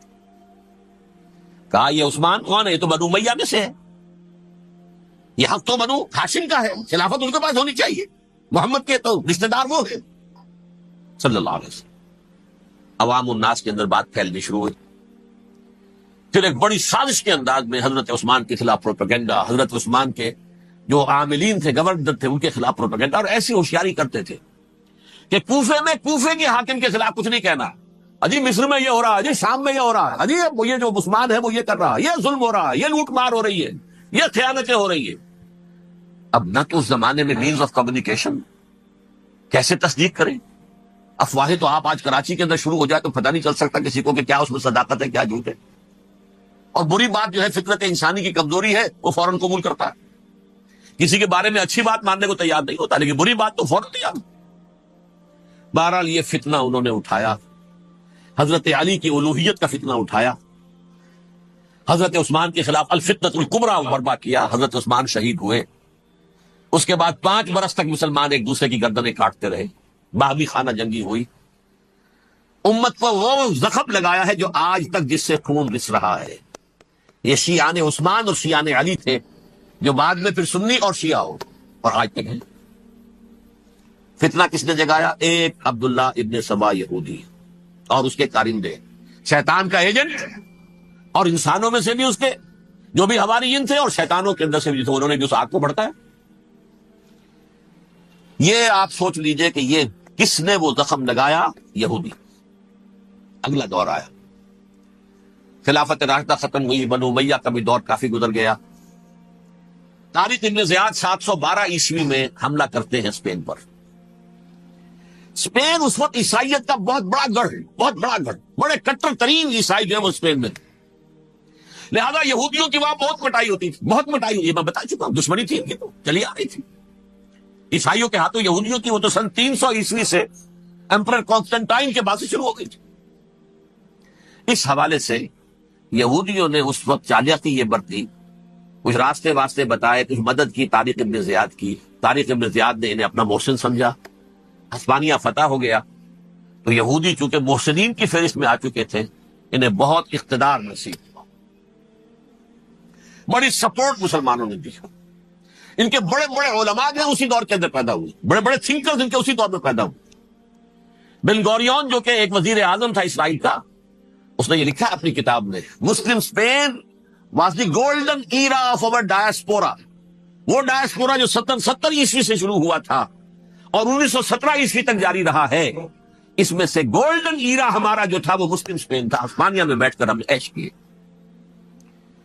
لیکن وہاں سے انہوں نے اور جو کچھ کیا، یہ تو داستان کے تو بہت سے گوشے ہیں، لیکن میں جس اسٹریٹ لائن میں چل رہا ہوں اس کے اعتبار سے ایک بات سمجھ لیجیے، وہاں بیٹھ کر انہوں نے اب عیسائیت کے پیٹھ میں چھڑا گھونپا، پروٹیسٹنٹ مذہب پیدا کیا، تقسیم کر دیا، جیسے شیعہ سنی کی تقسیم، عبداللہ ابن سبا، رومن کیتھولک اور پروٹیسٹنٹ کی تقسیم، یہودی علماء۔ ہوتا کیا تھا، ہسپانیہ کی یونیورسٹیاں ہیں، کارڈووا میں ہے، ٹولیڈو میں ہے، گراناڈا میں ہے، غرناطہ، قرطبہ، تولیتلا، اور وہاں آتے تھے لوگ، فرانس سے چلے آ رہے ہیں نوجوان پڑھنے کے لیے، جرمنی سے چلے آ رہے ہیں، اٹلی سے چلے آ رہے ہیں، 3 ہی ملک قریب ترین پڑھتے ہیں سینٹرل جو یورپ کے ہیں۔ یہاں پر جو ہے وہ اسلام جو نور پھیلا رہا تھا اس سے بھی مستفیض ہوئے، جہالت کے جو ہے پردے ان کے وہ چھٹے، اس کے ساتھ ہی وہ یہودی وہاں ان کے اندر جو جراثیم داخل کر رہے تھے وہ اس عیسائیت کے خلاف بغاوت تھی، جو اس وقت دنیا میں عیسائیت اس وقت تھی، پوپ کا راج تھا دنیا میں اس وقت۔ یورپ میں جو عیسائیت تھی اس میں ایک طرف بادشاہ تھے، لیکن بادشاہوں کی حیثیت وہاں پر یوں سمجھ لیجئے کٹ پتلیوں کی تھی، اصل قوت پوپ کے ہاتھ میں تھی۔ اور پوپ کو انہوں نے جیسے قرآن نے کہا اتخذوا احبارهم ورهبانهم اربابا من دون اللہ، کیونکہ سینٹ پال نے شریعت موسوی ساقط کر دی تھی تو اب شریعت تھی ہی نہیں، پوپ کو اختیار تھا جس چیز کو چاہے حلال قرار دے دے، جس چیز کو چاہے حرام قرار دے دے۔ اتخذوا احبارهم ورهبانهم اربابا من دون اللہ۔ انہوں نے کہا صاحب یہ پوپ کس بلا کا نام ہے، یہ بھی انسان ہے، بات تو ٹھیک تھی نا، اصل حیثیت تو کتاب کی ہونی چاہیے، ڈیوائن بک، ریویلڈ اسکرپچر، لہذا یہ کتاب ہر شخص پڑھ سکتا ہے، کوئی پوپ کے باپ کو جو ہے کوئی اس کے لیے پروپرائٹری رائٹس تو نہیں ہے کہ صرف پوپ پڑھ سکتا ہے یا پادری پڑھ سکتے ہیں، ہم بھی پڑھ سکتے ہیں، ہم بھی سمجھ سکتے ہیں۔ یہ باتیں تھی کہ جن کو بڑھا چڑھا کر بیان کر کے اور پوپ کا اقتدار ختم کرا دیا اور توجہ مرکوز کر دی بائبل کی طرف۔ اب بائبل میں بڑا حصہ تو اولڈ ٹیسٹامنٹ کا ہے، نتیجہ کیا ہوا، یہود کی عظمت پروٹیسٹنٹس کے نزدیک مسلم ہو گئی۔ اصل قوم تو یہ ہے، وہ دشمنی بدلی کہ نہیں بدلی، موسیٰ کے امتی یہ ہے تو رات موسیٰ کو دی گئی، ابراہیم کی نسل یہ ہے، لہذا وہ جو دشمنی تھی، جو عداوت تھی کہ ہمارے خدا کو سوری چڑھانے والے ہیں یہ بدماش، اس کا ازالہ ہوا۔ اس پروٹیسٹنٹ مذہب کے نتیجے میں یہ میں اب آپ کو بتاتا ہوں کہ ایک نتیجہ وہ نکلا ہے جسے برٹرنڈ رسل نے بیان کیا ہے، اس کی کتاب ہے ان پریز آف آئیڈلنس، صفحہ 108۔ وہ لکھتا ہے دی Christians retaining the Judaic belief in a special revelation added to it the Roman desire for worldwide domination and the Greek taste for metaphysical subtleties. The combination produced the most fiercely persecuting religion that the world has yet known. یہ 3 چیزیں آ کر عیسائیت میں مل گئی۔ ایک تو جب یہ اولڈ ٹیسٹامنٹ جو ہے وہ ان کے ہاتھ میں آ گئی، اور اس کے میں کچھ آپ کو بتا دیتا ہوں کہ اولڈ ٹیسٹامنٹ کی تعلیمات، کیونکہ یہ اولڈ ٹیسٹامنٹ جو ہے یہ محرف تھی، اصل تورات تو گم ہو گئی تھی 587 قبل مسیح میں، جب پہلی مرتبہ ہیکل جو ہے تباہ ہوا ہے اس وقت ختم ہو گئی تھی۔ اس کے کوئی 150 سال کے بعد انہوں نے یادداشتوں سے مرتب کر کے لکھی ہے، اب اس میں ان کے اپنے خیالات، اپنے امانی، اپنی توجیحات وہ شامل ہو گئی۔ لہذا میں آپ کو حوالے دیتا ہوں اس کتاب کے اندر مظالم کی جو تعلیم دی گئی ہے. اہل کتاب نے اپنے مظالم قتل عام کے جواز کے لیے تورات میں تبدیلیاں کی اور پیغمبروں پر دہشت ناکی اور بدترین حرام کاری کے الزامات لگائے. سنیے، پہلا حوالہ ہے یہ گنتی باب 31 آیات 17-18. اس لیے ان بچوں میں جتنے لڑکے ہیں سب کو مار ڈالو، اور جتنی عورتیں مرد کا منہ دیکھ چکی ہیں ان کو بھی قتل کر ڈالو، لیکن ان لڑکیوں کو جو مرد سے واقف نہیں اور اچھوتی ہیں اپنے لیے زندہ رکھو. یہ کسی اللہ کی کتاب کا یہ جملہ ہو سکتا ہے؟ کسی ریویل بک کا؟ اور سنیے، یہ ہے استثناء ڈیٹرانومی باب 20 آیت 16-18.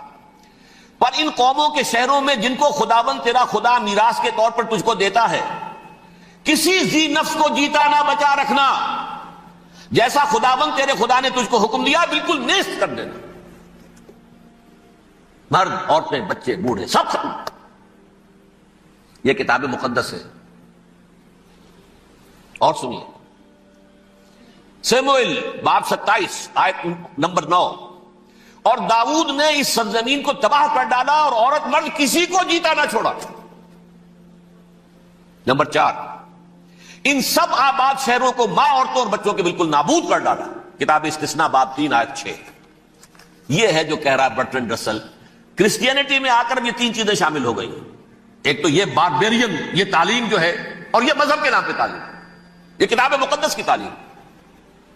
نمبر 2، رومنز کے اندر جو ایک تمنا تھی ورلڈ ڈومینیشن کی، وہ عیسائیت کے اندر آ گئی. اس لیے کہ پوری رومن امپائر جو ہے عیسائی ہو گئی، اسے وراثت کے اندر ورلڈ ڈومینیشن کی جو ایک تمنا تھی وہ مل گئی. اور پھر یہ کہ انہوں نے جو توہمات تھے یونانیوں کے، ان کو بھی اپنے ہاں مختلف شکلوں کے اندر جمع کر لیا. ان تین چیزوں کا the combination produced the most fiercely persecuting religion that the world has yet known. اس کے نتیجے میں دنیا میں تاریخ انسانیت کے اندر جو بدترین خوخار ترین مذہب ہو سکتا ہے وہ شکل عیسائیت نے اختیار کی. اور اس کا مظہر عتم کیا تھا نوٹ کیجئے، صلیبی جنگیں. ایک بات ٹائم ٹیبل کے اعتبار سے نوٹ کر لیجئے گا، فرسٹ ملینیم ختم ہوا، سیکنڈ شروع ہوا. ان کے 1000 سال ختم ہوئے تو 11ویں صدی میں سیکنڈ ملینیم شروع ہوا، تو پہلی صلیبی جنگیں ہوئی. لاکھوں مسلمان قتل کیے. صرف یروشلم کے اندر اتنا خون بہایا ہے کہ خود ان کے ہسٹورینز لکھتے ہیں کہ جب ان صلیبیوں نے جب گھوڑوں کے ساتھ وہ چل رہے تھے گلیوں میں تو ان کے گھوڑوں کے گھٹنوں تک خون کی ندی بہ رہی تھی. جہاں سے گزرے ختم کرتے چلے گئے، آبادیاں کی آبادیاں ختم. اگرچہ اس کروسیڈ میں گیہوں کے ساتھ گھن بھی پسا، یہودی بھی بہت مارے گئے. یہ فرانس سے، جرمنی سے جب یہ کروسیڈرز آ رہے تھے 3000 میل کا سفر طے کر کے آئے تھے. سوچئے تو صحیح، اربن ثانی پوپ جو تھا آگ لگا دی تھی اس نے پورے یورپ کے اندر. شرم سے ڈوب مرو، تمہارے مقدس علاقے مسلمانوں کے ہاتھ میں. انفیڈلز، یہ کافر، یہ مرتد، یہ ملحد. مسیح جہاں پیدا ہوا، مسیح کو جہاں سولی دی گئی، وہ کہاں ہے؟ ان کے ہاتھ میں. وہ آگ لگائی ہے، 3000 میل کا فاصلہ طے کر کے یہ قومیں آئی ہیں وہاں، اور جو تباہی مچائی ہے انہوں نے. تاریخ انسانی میں ایسی بربریت کی کوئی مثال. اور یہ ان کے اپنے ہسٹورینز لکھتے ہیں. شرم کے مارے ایسے محسوس ہوتا ہے جیسے ان کی گردنیں جھکی جا رہی ہوں لکھتے ہیں. اب آگے چلیے، یہ جو بغاوت ہوئی پوپ کے خلاف، اس میں نوٹ کیجئے تاریخی اعتبار سے سب سے پہلے بغاوت کرنے والا ملک انگلستان تھا. اس نے اپنا چرچ علیحدہ بنایا، چرچ آف انگلینڈ. پوپ سے رشتہ منقطع.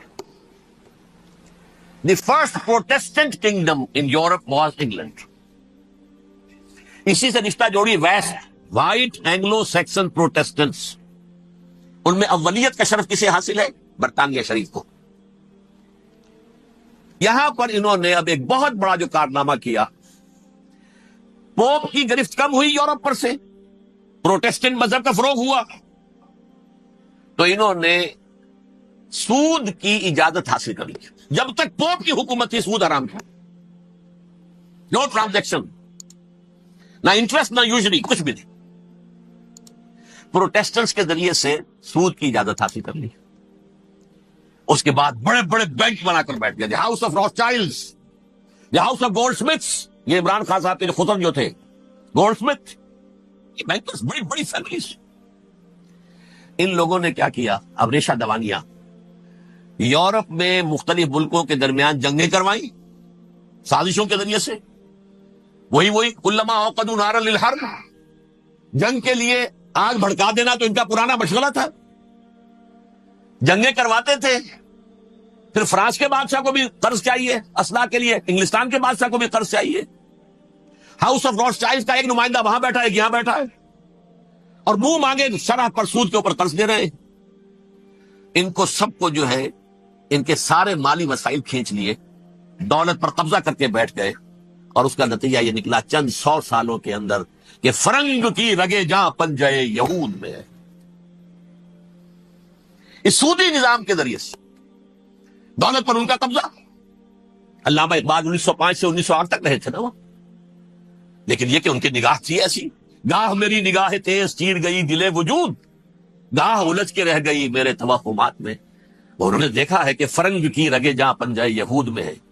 ابھی ہٹلر کا تو وجود بھی نہیں تھا، بعد میں ہٹلر کو محسوس ہو گیا نا واقعتاً ہمارا اصل دشمن یہ یہودی ہے جو یہاں پر بیٹھا ہوا، جو ہمارا خون چوس رہا ہے. آخر یوں ہی تو نہیں، دماغ اس کا ایسے تو خراب نہیں ہو گیا تھا. یہ قتل عام، یہ ہولوکاسٹ کس لیے؟ اس نے پہچان لیا تھا، اس لیے کہ وہ ویسٹ نہیں تھا. وائٹ اینگلو سیکسن پروٹیسٹنٹ، اصل جادو جو چلا وہ ان پر چلا. اور برطانیہ ان کا سب سے بڑا جو ہے وہ پشت بنا، مددگار، حامی. اس کے ساتھ ساتھ انہوں نے کوشش کی، یہ ترک خلفاء بیچارے، مرد بیمار تو بن ہی چکا تھا یورپ کے اندر، زوال سے دوچار ہو چکی تھی ترکی خلافت. انہوں نے بھی محل بنائے تھے. آج تجھ کو بتاتا ہوں تقدیر امم کیا ہے، شمشیر و ثنا اول، طاؤس و رباب آخر. بڑے بڑے قرضے لے کر محل بنے تھے یہ، جو آج جا کر آپ استنبول میں دیکھ لیجئے، قرضوں کے اندر بندھے ہوئے. لیکن یہ کہ کم سے کم یہ ضرور کیا کہ بڑی سے بڑی رشوت انہیں یہودیوں نے پیش کی کہ کسی طرح ہمیں فلسطین میں آباد ہونے کی اجازت دے دو. لیکن this goes to their credit, انہوں نے کہا نہیں، یہ معاہدہ جو عمر نے کیا تھا رضی اللہ تعالی عنہ، اس کو میں نہیں بدل سکتا. تم جاؤ، جا کے زیارت کرو، آ جاؤ، تم وہاں آباد نہیں ہو سکتے، کیونکہ ترکی کا زیر زندگی تھا نا علاقہ. سلطنت عثمانیہ میں شامل تھا، پورا ویسٹ ایشیا، پورا ایسٹ یورپ، پورا شمالی افریقہ، 3 بر اعظموں پر پھیلی ہوئی تھی سلطنت عثمانیہ، خلافت عثمانیہ. 400 برس تک خلافت ان کے ہاں رہی ہے. انہوں نے نہیں مانا. نتیجہ کیا نکلا؟ انہوں نے اس خلافت کے نظام کو ختم کرنے کے لیے سازش شروع کی. اس سازش کا نتیجہ تھا، اس کو دیکھ کر بھانپ کر ہندوستان میں تحریک خلافت چلی ہے. بولی اماں محمد علی کی جان بیٹا خلافت پر دے دو، ساتھوں تیرے شوکت علی بھی جان بیٹا خلافت پر دے دو. تحریک چلی، ابھی ختم نہیں ہوئی تھی خلافت، لیکن نظر آ گیا تھا. بڑا پیارا واقعہ ایک صاحب نے سنایا ہے کہ جب شیخ الہند جو ہے اسیر تھے مالٹا میں، یہ 1915 سے 1920 تک رہے، تو وہاں جو تھا مالٹا کا جو کیمپ تھا جس میں کہ یہ اسیر تھے، اس کا کمانڈانٹ جو تھا انگریز، انہوں نے دیکھ لیا تھا یہ بہت فرشتہ خصلت انسان ہے، نورانی شکل ہے، تو وہ اچھا میل ملاپ تھا. ایک روز کہا حضرت شیخ الہند نے کہ آپ لوگ ہماری خلافت کے پیچھے کیوں پڑے ہوئے ہیں؟ وہ تو ایک مردہ شے ہے، اس میں کوئی جان تو ہے نہیں، کوئی طاقت نہیں ہے، پھر بھی آپ ہماری ایک نشانی ہے، اسے کیوں آپ جو ہے برباد کرنے پر تلے ہوئے؟ اس نے کہا اتنے بھولے نہ بنیے حضرت، ہمیں معلوم ہے اس نیم مردہ خلافت میں بھی طاقت اتنی ہے کہ اگر جہاد کا فتویٰ اس نے دے دیا تو انڈونیشیا سے موریتانیہ تک مسلمان کفن سر سے باندھ کے نکل آئے گا، یہ ہمیں معلوم ہے. لہذا ہم نے ختم کرنا ہی کرنا. اور ختم کس سے کرایا؟ ایک فری میسن مصطفیٰ کمال پاشا. کیا کر دی ترک ناداں نے خلافت کی قبا، سادگی اپنوں کی دیکھ اوروں کی عیاری بھی دیکھ. عیاری کس کی تھی؟ یہود کی، اور ان کے اعلی کار برطانیہ. ابھی خلافت ختم بھی نہیں ہوئی تھی، برطانیہ کے ذریعے سے 1917 میں بالفور ڈکلیریشن کے ذریعے سے حق حاصل کر لیا کہ ہاں جا کر یہ آباد بھی ہو سکتے ہیں. چونکہ دوسری جنگ عظیم میں سلطنت عثمانیہ ختم ہو گئی تھی، خلافت نام کی تھی، سلطنت تو ختم ہو گئی، ترکی رہ گیا تھا صرف. اور جنرل ایلن بی کی فوجیں داخل ہو چکی تھی یروشلم میں. یروشلم پر قبضہ برطانیہ کا ہو چکا تھا، اور قبضہ دلوانے والے برطانیہ کو ہمارے ہندوستان کے مسلمان فوجی بھی تھے. اربوں نے بغاوت کی ترکوں کے خلاف، اور انگریزوں کی فوج میں ہمارے ہندوستان کے مسلمان سپاہی بھی تھے۔ بہرحال اب چونکہ ان کے پاس آ گیا، برطانیہ نے اعلان کر دیا، بالفور ان کا وزیر خارجہ، Jews have a right to settle in Palestine، وہ جائیں آباد ہو سکتے ہیں۔ یہ 1917 کا اعلان ہے۔ اس کے بعد جو کچھ انہوں نے طریقے برتے ہیں، اس میں دھن، دھوس، دھاندلی، دھوکہ، ہر چیز۔ مثلا دھن، گئے جناب یہ آپ مکان بیچیں گے، اچھا جی لے لیجیے، آپ کیا مانگتے ہیں؟ 10 لاکھ، میں 11 لاکھ دیتا ہوں لیکن کل ہی نکل جائے۔ پیسے کی کمی تھی نہیں، پورا یورپ کا سرمایہ ان کے پاس، بینکرز کے پاس۔ زائنسٹ موومنٹ اصل میں بینکرز کی موومنٹ تھی۔ 1897 میں جمع ہو کر انہوں نے جو پروٹوکول بنائے تھے وہ کون تھے؟ سب کے سب بینکرز تھے۔ دولت کی کمی نہیں تھی، تم 10 کی بجائے 11 لوگ نکل جاؤ۔ یہ کھیت بیچتے ہو کتنے کا؟ بھائی 12 کا، ہم 13 دیتے ہیں بھائی، جلدی سے نکل جاؤ۔ یہ بھی کیا، دھن کے ذریعے سے ڈسپلیس کیا، جہاں زور چلا نکال دیا۔ اور اس کے بعد پھر جب سن 48 میں اسرائیلی ریاست قائم ہو گئی، اب اسرائیلی جو ہے عدالتوں میں استغاثے دائر کرنے شروع، یہ فلاں مکان میرے پرانے پکڑ دادا سگڑ دادا کا تھا 2000 سال پہلے، اس کے اوپر یہ قبضہ کر کے بیٹھے ہوئے، یہ میرے پاس دستاویزات ہیں۔ اچھا ٹھیک ہے، آپ نکل جائیں، یہ مکان ان کا ہے۔ اس طریقے سے انہوں نے بے دخل کیا فلسطینیوں کو، اور خود وہاں پر قدم جما کر مضبوطی سے بیٹھ گئے۔ یہ ہے کہ جو مغربی اقوام نے کیا ہے، اس میں سیکنڈ جو ہے رول پلے کیا ہے امریکہ نے۔ ویسٹ جو ہے اس کا نمبر 2 امریکہ تھا، اب نمبر 1 امریکہ ہے۔ اب برطانیہ کی کوئی حیثیت اب نہیں ہے، لیکن سب سے بڑا وکیل جو ہے وہ وہی ہے اب بھی۔ لیکن ظاہر بات ہے کہ west white Anglo Saxon Protestants کا امام اس وقت جو ہے وہ برطانیہ، یو ایس اے۔ 1948 میں یہ قائم ہوا، اور یہاں پہ نوٹ کیجئے پاکستان 47 میں قائم ہوا، اور تقریباً 9 مہینے ہیں درمیان میں، اگست 47 اور مئی یا جون 48۔ اس کا کیا مطلب ہے یہ میں بعد میں بتاؤں گا آپ۔ پہلی جنگ ہوئی 48 میں، عربوں نے بغاوت کی اور عرب جیت رہے تھے، اچانک پتہ نہیں کیوں عربوں نے جنگ بند کر دی۔ یہ بالکل یوں سمجھیے کہ پیرلل واقعات تھے۔ کشمیر میں ہم جیت رہے تھے، بھاگ کر نہرو پہنچ گیا یونائٹڈ نیشنز کے اندر، جنگ بند ہو گئی، ختم ہوا۔ اسے کچھ اپنوں کی غلطی بھی تھی، کچھ قبائلیوں نے وہاں جا کر سری نگر ایئرپورٹ تک پہنچ گئے تھے، بجائے اس پر قبضہ مکمل کرنے کے لوٹ مار میں لگ گئے، اپنوں کی غلطی بھی تھی۔ لیکن اس کے باوجود پڑنا بھاری تھا، اور اگر سری نگر ایئرپورٹ پر قبضہ ہو گیا ہوتا تو سوال ہی پیدا نہیں ہوتا کہ بھارت پھر اپنی فوجیں اتار سکتا، زمینی راستہ تھا ہی نہیں۔ وہی وہاں ہوا ہے، بڑے ہی عجیب طریقے پر عرب جیت رہے تھے، اسرائیل جو ہے شکست کھا رہے تھے، عربوں نے صلح کر دی۔ کچھ مہینوں کے بعد عربوں نے دوبارہ جنگ کی۔ اتنے عرصے میں یہ اسرائیلی، یہ سب جو ہے جتنے دہشت گرد ہیں اسرائیل، یہ اس دور کے لوگ ہیں، وہ چاہے مینیجم بیگن تھا یا کوئی اور، یہ سب کے سب اس دور کے ٹیررسٹ۔ اب انہوں نے ڈٹ کر جو مقابلہ کیا، عربوں کو شکست دی بڑی سخت۔ سن 48 میں عربوں کو شکست ہو گئی۔ سن 67 میں روس کے سکھانے پڑھانے پر جمال عبد الناصر نے حملہ کیا، بلاکیٹ کر دیا ایلات کا، بندرگاہ کا۔ 6 دن کی جنگ کے اندر اسرائیلیوں نے روس سے پورا صحرا سینا لے لیا، اسرائیل شام سے گولان ہائٹس لے لیے، اردن سے یہ پورا مغربی کنارہ جو یہ اردن کا حصہ تھا، اور مشرقی یروشلم اردن کے پاس تھا، اس پر بھی قبضہ کر لیا۔ 1967 کی جنگ کا نتیجہ کیا نکلا؟ یروشلم پورا کا پورا یہودیوں کے قبضے میں چلا گیا، جو 1948 میں آدھا کر دیا گیا تھا۔ ویسٹرن یروشلم یہ یہودیوں کے پاس، ایسٹرن یروشلم مسلمانوں کے پاس، اور مشرقی یروشلم ہی میں مسجد اقصی ہے اور قبۃ الصخرہ ہے، وہ مسلمانوں کی تحویل میں تھے۔ اردن کا قبضہ مسلمانوں کی تحویل، لیکن اب 67 میں پورا یروشلم ان کے قبضے میں آ گیا۔ پھر بہرحال مصر نے ایک کوشش کی بدلہ لینے کی سن 73 کی جنگ میں، اور اس میں کوئی شک نہیں بڑی شجاعت کا مظاہرہ کیا۔ رمضان وار آف 1973 بارلیو لائن کراس کر دی، جسے وہ سمجھتے تھے کہ کوئی طاقت دنیا کی ہمارے اس دفاعی جو ہے لائن اس کو کراس کر نہیں سکتی۔ لیکن پھر جب امریکہ اپنی پوری طاقت لے کر میدان میں آ گیا ہے تو ظاہر بات ہے کہ مصر کی حیثیت امریکہ کے مقابلے میں کچھ نہیں تھی۔ یہ ہے میں نے جو مختصر سی تاریخ آپ کے سامنے رکھتی ہے. اب جو اصل مسئلہ ہے سمجھ، یہ سین کیا ہے، منظر کیا ہے. یہ پہلو وہ ہیں بہت سے کہ جو شاید بہت سے حضرات کی نگاہوں میں نہ ہو، باقی تو یہ تاریخ کے واقعات ہیں، اکثر لوگوں کے علم میں ہوں گے. یہودیوں میں بھی ایک بڑی شدید اندرونی کشاکش ہے.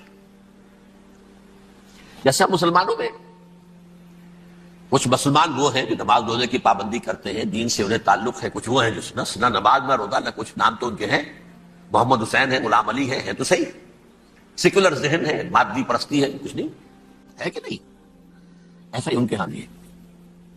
اصل یہودی جو ہے، عملی یہودی، اس کی شکل آپ نے اگر کبھی دیکھی ہو، اس کے سر کے اوپر اونچا ہیٹ ہوتا ہے کالا، ان کی زلفیں لمبی لمبی ہوتی ہے، خاص طور پر یہ جو ہے کلپٹی کے بال، یہ قلمے جو ہے یہ تو لا کے چھلے بنا کر بڑا خوبصورت سا جو ہے وہ ہار بناتے ہیں. لمبا کالا کوٹ پہنا ہوتا ہے، لمبی داڑھی ہوتی ہے. یہی وجہ ہے کہ مسلمانوں میں بھی مصر میں جس کی لمبی داڑھی ہوتی تھی، اب کچھ حالات شاید بدل گئے، سمجھتے تھے یہ یہودی ہے، لیکن لمبی داڑھی یہودی رکھتا تھا، مسلمان نہیں. مسلمان تو عرب صرف ٹوکن داڑھی رکھتے ہیں یا شیو کرتے ہیں، یا سعودیوں کی طرح صرف کوئی نشان چھوڑتے ہیں، اللہ اللہ خیر سے. لمبی داڑھی شعار جو ہے یہودیوں کا ہے. ایک انتہا پر تو یہ ہے، دوسری انتہا پر وہ جنہیں کسی شے سے غرض نہیں، شراب بھی پیتے ہیں، سب کچھ ہے، سور بھی کھاتے ہیں یہودی، بینکرز ہیں، بڑے بڑے سائنسدان ہیں، سب کچھ ہیں. وہ زیادہ تر جو ہے سیکولر ذہن کے. کچھ بیچ بیچ میں بھی ہے، جیسے یہ ایریل شیرون ہے، ویسے شیوڈ ہے، داڑھی تو نہیں ہے اس کے، لیکن سر پہ وہ ضرور وہ جو ہے اس کی ٹوپی سی آپ کو رکھی نظر آ جائے گی.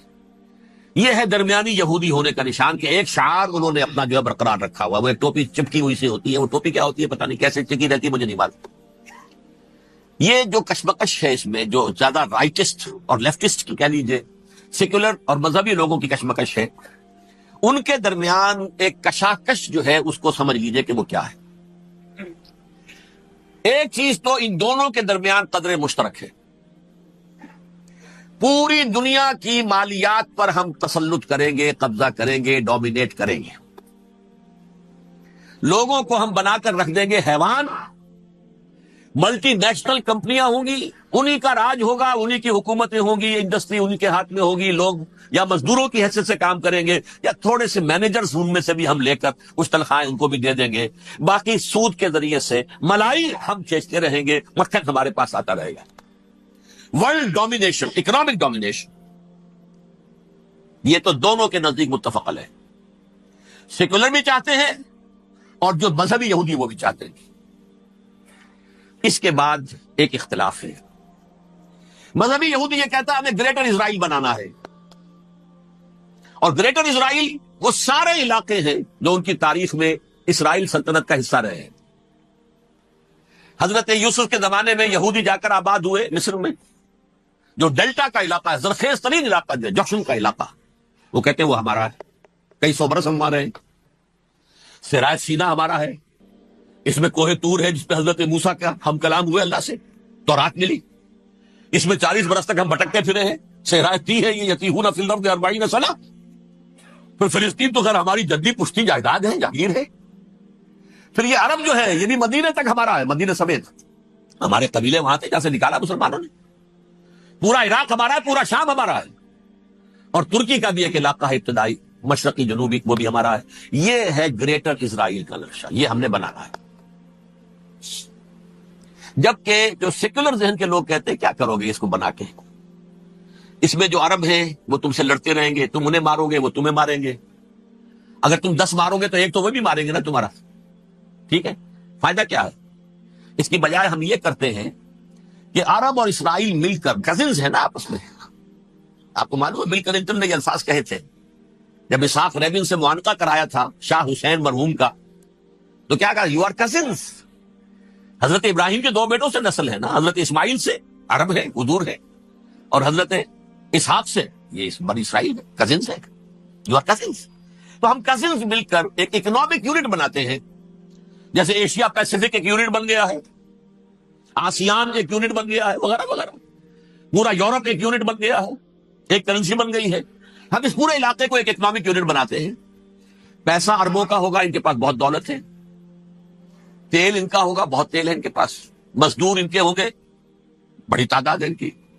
مینجمنٹ ہماری ہوگی، ٹیکنیکل نو ہاؤ ہمارا ہوگا، سائنسدان ہم ہوں گے. ملائی ہم کھاتے رہیں گے، چھاچھ ان کو دیتے رہیں گے. تو ہمیں آم کھانے ہیں، پیڑ گننے کی کیا ضرورت ہے؟ خام خواہ ان کی دشمنی مول لیں، زیادہ دشمنی بڑھائیں. یہ اس چھوٹے سے اسرائیل کو تسلیم نہیں کرتے، ہم گریٹر اسرائیل کو کیسے تسلیم کر لیں گے؟ یہ لہذا اس خیال کو دل سے نکالو.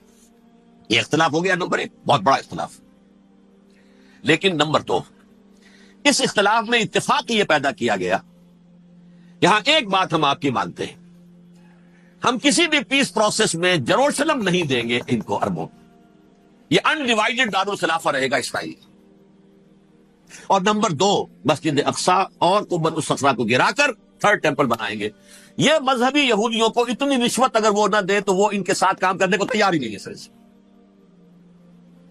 یہ پورا پس منظر سمجھ لیجئے. اصل میں بٹوین دی لائنز سمجھے بغیر یہ خبریں جو آپ پڑھتے ہیں. ادھر امریکہ کا معاملہ کیا ہے؟ ایک طرف وہ پشت پناہ ہے، حمایتی ہے، پروٹیکٹر ہے، محافظ ہے اسرائیل کا. اسرائیل امریکہ ہی کی آؤٹ پوسٹ سمجھ لیجئے، اسی کی ایک ریاست سمجھ لیجئے. لیکن اس کے ساتھ ہی وہ اپنے جو دنیاوی عالمی مصلحتیں ہیں، وہ اتنی بڑی قوم عرب کی جو ہے اسے بھی دشمن کو نہیں بنانا چاہتا. ان میں بھی ماڈریٹس کو چاہتا ہے کہ رہے ماڈریٹس یہ جو ہماری جیب میں ہے، حسنی مبارک ہو، شافعات ہو، جو ہماری جیب میں ہے. ورنہ یہ کہ وہاں پر اگر زیادہ ریڈیکل لوگ آ گئے تو ہمارا ویسے ہی بیڑا غرق ہوگا. لہذا وہ جبر کرتے رہے ان پر کہ صلح کرو کوئی نہ کوئی. یہ صلح کے لیے دباؤ امریکہ کا ہے، اسرائیل نہیں چاہتا صلح، دباؤ ہے امریکہ کا. اب میں آپ کو یاد دلاتا ہوں، خلیج کی جنگ ختم ہوئی، بش، یہ باپ اس کا جو اب ہے بش، اس کا بڑا بش جو سینئر، اس کی پاپولیرٹی ریشو جو ہے 89% تھی اس وقت امریکہ کے اندر. اس نے بڑی جنگ فتح کی تھی اور چند امریکی مرے صرف. لیکن اس نے ایک موقف اختیار کیا یہود کے خلاف. $10 بلین منظور ہو چکے تھے، اسرائیل کو دیے جانے تھے نئے سیٹلمنٹس بنانے کے لیے اسرائیل میں. انہوں نے کہا یہ رقم میں ایشو نہیں کروں گا جب تک پیس پروسیس شروع نہیں کرتے. یہ دباؤ تھا جس کے آگے گھٹنے ٹیکنے پڑے $10 بلین کے لیے. لیکن اس کا بدلہ یہ چکایا کہ الیکشن میں ہرا دیا اسے. حالانکہ وہ ہیرو، فاتح، خلیج کی جنگ کا فاتح، 89% ریٹنگ، الیکشن میں زیرو. دباؤ تھا. اسی طرح بل کلنٹن کا دباؤ رہا، کسی طرح صلح کرو، کسی طرح صلح کرو، کسی طرح صلح کرو. اور اس معاملے میں میں یہ بات تسلیم کرتا ہوں، اس معاملے میں اس نے واقعتاً ایڑی چوٹی کا دور لگایا ہے. اور یہ بھی تسلیم کرتا ہوں کہ اس کے دباؤ میں آ کر ایہود باراک جہاں تک چلا گیا تھا، اب کوئی نہیں جا سکتا. وہ آفر نہیں دے مل سکتی اب دوبارہ فلسطینیوں کو. یہ بھی میں بھول گیا آپ کو بتانا. یہ جب پروسیس شروع ہوا ہے جس کا نام تھا لینڈ فار پیس، اصول کیا دیا تھا امریکہ نے کہ دیکھو اسرائیلیوں، یہودیوں، تم نے سن 67 میں جو زمینیں ان سے چھینی تھیں، جو علاقے، یہ ان کو واپس کر دو اور ان سے صلح کر لو، یہ سب تمہیں ریکگنائز کر لیں گے، جنگ ختم ہو جائے. صحرائے سینا دے دو، مصر تم سے صلح کر لے گا. وہ ہو گیا، انور سادات نے صلح کر لی، ریکگنائز کر لیا، صحرائے سینا واپس آ گئی. عربوں نے اسے اپنی فولڈ سے نکال دیا، عرب لیگ سے نکال دیا. شام بھی تیار رہا ہے لیکن پورا گولان ہائٹ مانگتا ہے. وہ ابھی جو پچھلے دنوں کلنٹن کے آخری دور میں گفتگو ہوئی تھی، اس نے کہا جتنا تم نے ہم سے علاقہ چھینا تھا سارا واپس کرو تو ہم کر لیں گے ریکگنائز. اس میں سے کچھ ایسا اسٹریٹجک امپورٹنس کا علاقہ ہے وہ یہودی کسی طور پر دینے کو تیار نہیں، لہذا صلح نہیں ہو سکی. شرق اردن سے جو علاقہ لیا تھا وہ ٹھیک ہے، وہ رکھو، اس کے اندر فلسطینی ریاست بنا دو. یہ علاقہ جو ہے فلسطینیوں کی میجورٹی ہے اس میں، تو اس کو فلسطینی ریاست بنا لو. ایک ریاست ودن ریاست ہو جائے گی، اسرائیل ریاست، فلسطینی ریاست. یہ ہے 3 مین پوائنٹس. چوتھی بات پہ آ کر روک دیتے تھے کہ یہ پھر بعد میں سوچیں گے یروشلم کا مستقبل کیا ہوگا، یہ موسٹ سینسٹیو ایشو جو ہے یہ بعد میں سوچیں گے. اب جب یہ پیس ٹاک شروع ہوئے تو یاد ہے اسحاق ریبین تھا، اسے کس نے قتل کیا؟ یہودی نوجوان نے. یہ تم کیسے دے رہے ہو زمینیں؟ ہمیں تو اور لینی ہے. تم نے صحرائے سینا واپس کر دیا، ہمیں تو جشن کا پورا علاقہ لینا ہے. مصر کا سارا فرٹائل ایریا جو ہے وہ لینا ہے اس سے. تم گولان ہائٹس دے رہے، ہمیں پورا شام لینا ہے. لہذا تم کیسے کر رہے ہو؟ لینڈ فار پیس، پیس اور نو پیس، نو لینڈ. زمین ہم واپس نہیں کریں، ہمیں تو اور لینی ہے۔ کس نے قتل کیا؟ یہودی نے، فلسطینی نے تو قتل نہیں کیا۔ احود باراک کی بات میں آپ کو بتا رہا ہوں، یہ یہاں تک چلا گیا تھا کہ اسرائیلی ریاست بھی ہم فلسطینی ریاست بھی مان لیں گے، یروشلم بھی، مشرقی یروشلم دے دیں گے، تمہارا اقتدار ہوگا اس پر۔ البتہ یہ جو احاطہ ہے جس میں جنوب میں مسجد اقصی ہے اور ذرا شمال کی طرف ہے قبۃ الصخرہ۔ قبۃ الصخرہ آپ جانتے ہیں، جب بھی ٹیلی ویژن پر یروشلم سے کوئی خبر آ رہی ہوتی ہے پیچھے وہ بڑا سا مینار، وہ گنبد نظر آتا ہے سنہرا، یہ وہ جگہ ہے چٹان، ٹیمپل ماؤنٹ۔ یہ پہاڑی تھی پہلے، جیسے کوہ صفا، کوہ مروہ اب کیا رہ گئی ہے، کبھی پہاڑیاں تھی یہ۔ کوہ صفا کے اوپر چڑھ کر حضور نے نعرہ لگایا تھا ما صبا، اب کیا ہے وہ کوہ صفا بیچارہ، وہ تو ایک چھوٹی سی علامت ہے، کوئی پہاڑیاں سی دکھائی دیتی ہیں، اس کے اوپر بھی گنبد ہے۔ اسی طرح ٹیمپل ماؤنٹ ہے وہ جہاں پر کہ ہیکل سلیمانی تھا، اور وہ گرا دیا تھا رومیوں نے، مسلمانوں نے تو نہیں گرایا۔ لیکن پھر حضور کو معراج وہاں سے ہوا تو عبد الملک بن مروان نے وہاں پر یہ بہت بڑا گنبد بنا دیا، یہ قبۃ الصخرہ ہے۔ وہ مسجد اقصی نہیں ہے، مسجد اقصی اس کے علاوہ وہ جنوبی علاقے، ایک ریکٹینگولر احاطہ ہے بہت بڑا جس کے جنوبی علاقے کے اندر مسجد اقصی ہے، اور یہ اس کے شمالی حصے۔ احود باراک نے یہاں تک آفر کر دی تھی کہ مسجد اقصی تو اپنے پاس رکھ لو، لیکن یہ ٹیمپل جو ہے، یہ ٹیمپل ماؤنٹ، یہ قبۃ الصخرہ نہیں۔ اس لیے کہ یہ ہماری کمٹمنٹ ہے مذہبی یہودیوں کے ساتھ کہ ہم یہاں پر جو ہے ٹیمپل بنائیں گے، تھرڈ ٹیمپل، ہیکل سلیمانی کی تیسری مرتبہ تعمیر یہاں ہوگی۔ لیکن ظاہر بات ہے فلسطینی کیسے مان لیں، مسلمان کیسے مان لیں؟ یہ ہے وہ چیز کہ جس کی وجہ سے وہ سارا معاملہ ناکام ہوا۔ ویسے مجھے یقین ہے کہ اگر فلسطینی مان بھی لیتے تبھی یہودی جو ہے جس طریقے سے اسحاق ربیون کو اس نے قتل کر دیا تھا، تو یہ اس کو بھی، احود باراک کو بھی قتل کر دیتے، اور وہ کسی صورت تسلیم نہ کرتے کہ یہ یروشلم جو ہے یہ ان ڈیوائیڈڈ سٹی نہ رہے، بلکہ ڈویژن ہو جائے اس کی، اور صرف مغربی حصہ ہمارے پاس رہ جائے اور مشرقی جو ہے عربوں کے پاس، کبھی تسلیم نہیں کرتے، مر جائیں گے۔ اب دیکھیں اس وقت شکل کیا ہے۔ میرا اندازہ یہ ہے کہ اب جو مذہبی یہودی ہیں ان کے صبر کا پیمانہ لبریز ہو گیا ہے، اور اب ایک مڈ وے آدمی اس وقت وہاں پر آ گیا ہے، ٹوپی والا۔ اگرچہ وہ پریکٹسنگ یہودی اس طرح کا نہیں ہے، داڑھی والا نہیں ہے، زلفوں والا نہیں ہے وہی کوٹ پینٹ والا، لیکن یہ کہ اوپر رکھتا ہے وہ ٹوپی۔ ایریل شرون اور انتہائی سفاک، جس نے کہ فلسطینیوں کے 2 کیمپ ایسے اڑائے تھے جیسے کہ چیونٹیوں کا ہو لشکر اور ان کو پاؤں تلے رون دیا جائے، اس طریقے سے ختم کیا، بہت بڑا قاتل، مرڈرر، وہ وزیر اعظم۔ اور اب جو ہے ان کے صبر کا پیمانہ لبریز ہو گیا ہے۔ اب ان کا فیصلہ یہ ہے کہ انہیں 3 بڑے بڑے قدم اٹھانے۔ نمبر 1، فلسطینیوں کا خاتمہ، ایتھنک کلینزنگ۔ اگر یہ فلسطینی رہتے ہیں یہاں پر تو اگر 10 ہم ان کے ماریں گے تو 2-3 یہ ہمارے مار دیں گے۔ تو اسرائیلی کی جان تو بہت قیمتی ہے، یہ تو خیر 1000 بھی مر جائیں تو کوئی بات نہیں، یہ تو کیڑے مکوڑے ہیں، جنٹائلز ہیں، گوئمز ہیں، یہودی، وہ مر جائے۔ لہذا ان کا ٹنٹا بکاؤ، اب ان کو ختم کرو۔ وہ اشتہار شاید آپ کے نظروں سے گزرا ہوگا جس میں میں نے یہ الفاظ لکھے ہیں کہ بوسنیا کی ایتھنک کلینزنگ جو ہے ماند پڑ جائے گی، اور جو کچھ ایتھنک کلینزنگ ہوئی تھی 500 برس قبل ہسپانیہ میں، اس کا نقشہ آپ دیکھیں گے دنیا میں۔ اس وقت کیا ہوا تھا؟ عربوں کو، مسلمانوں کو یا جلا دو، قتل کر دو، یا جہازوں میں ان کو ڈمپ کر ہوئے اور لے جا کر شمالی افریقہ کے ساحل کے اوپر اتار دو اور ڈمپ کر دو۔ ایک بچہ بھی نہیں رہنے دیا تھا ہسپانیہ میں۔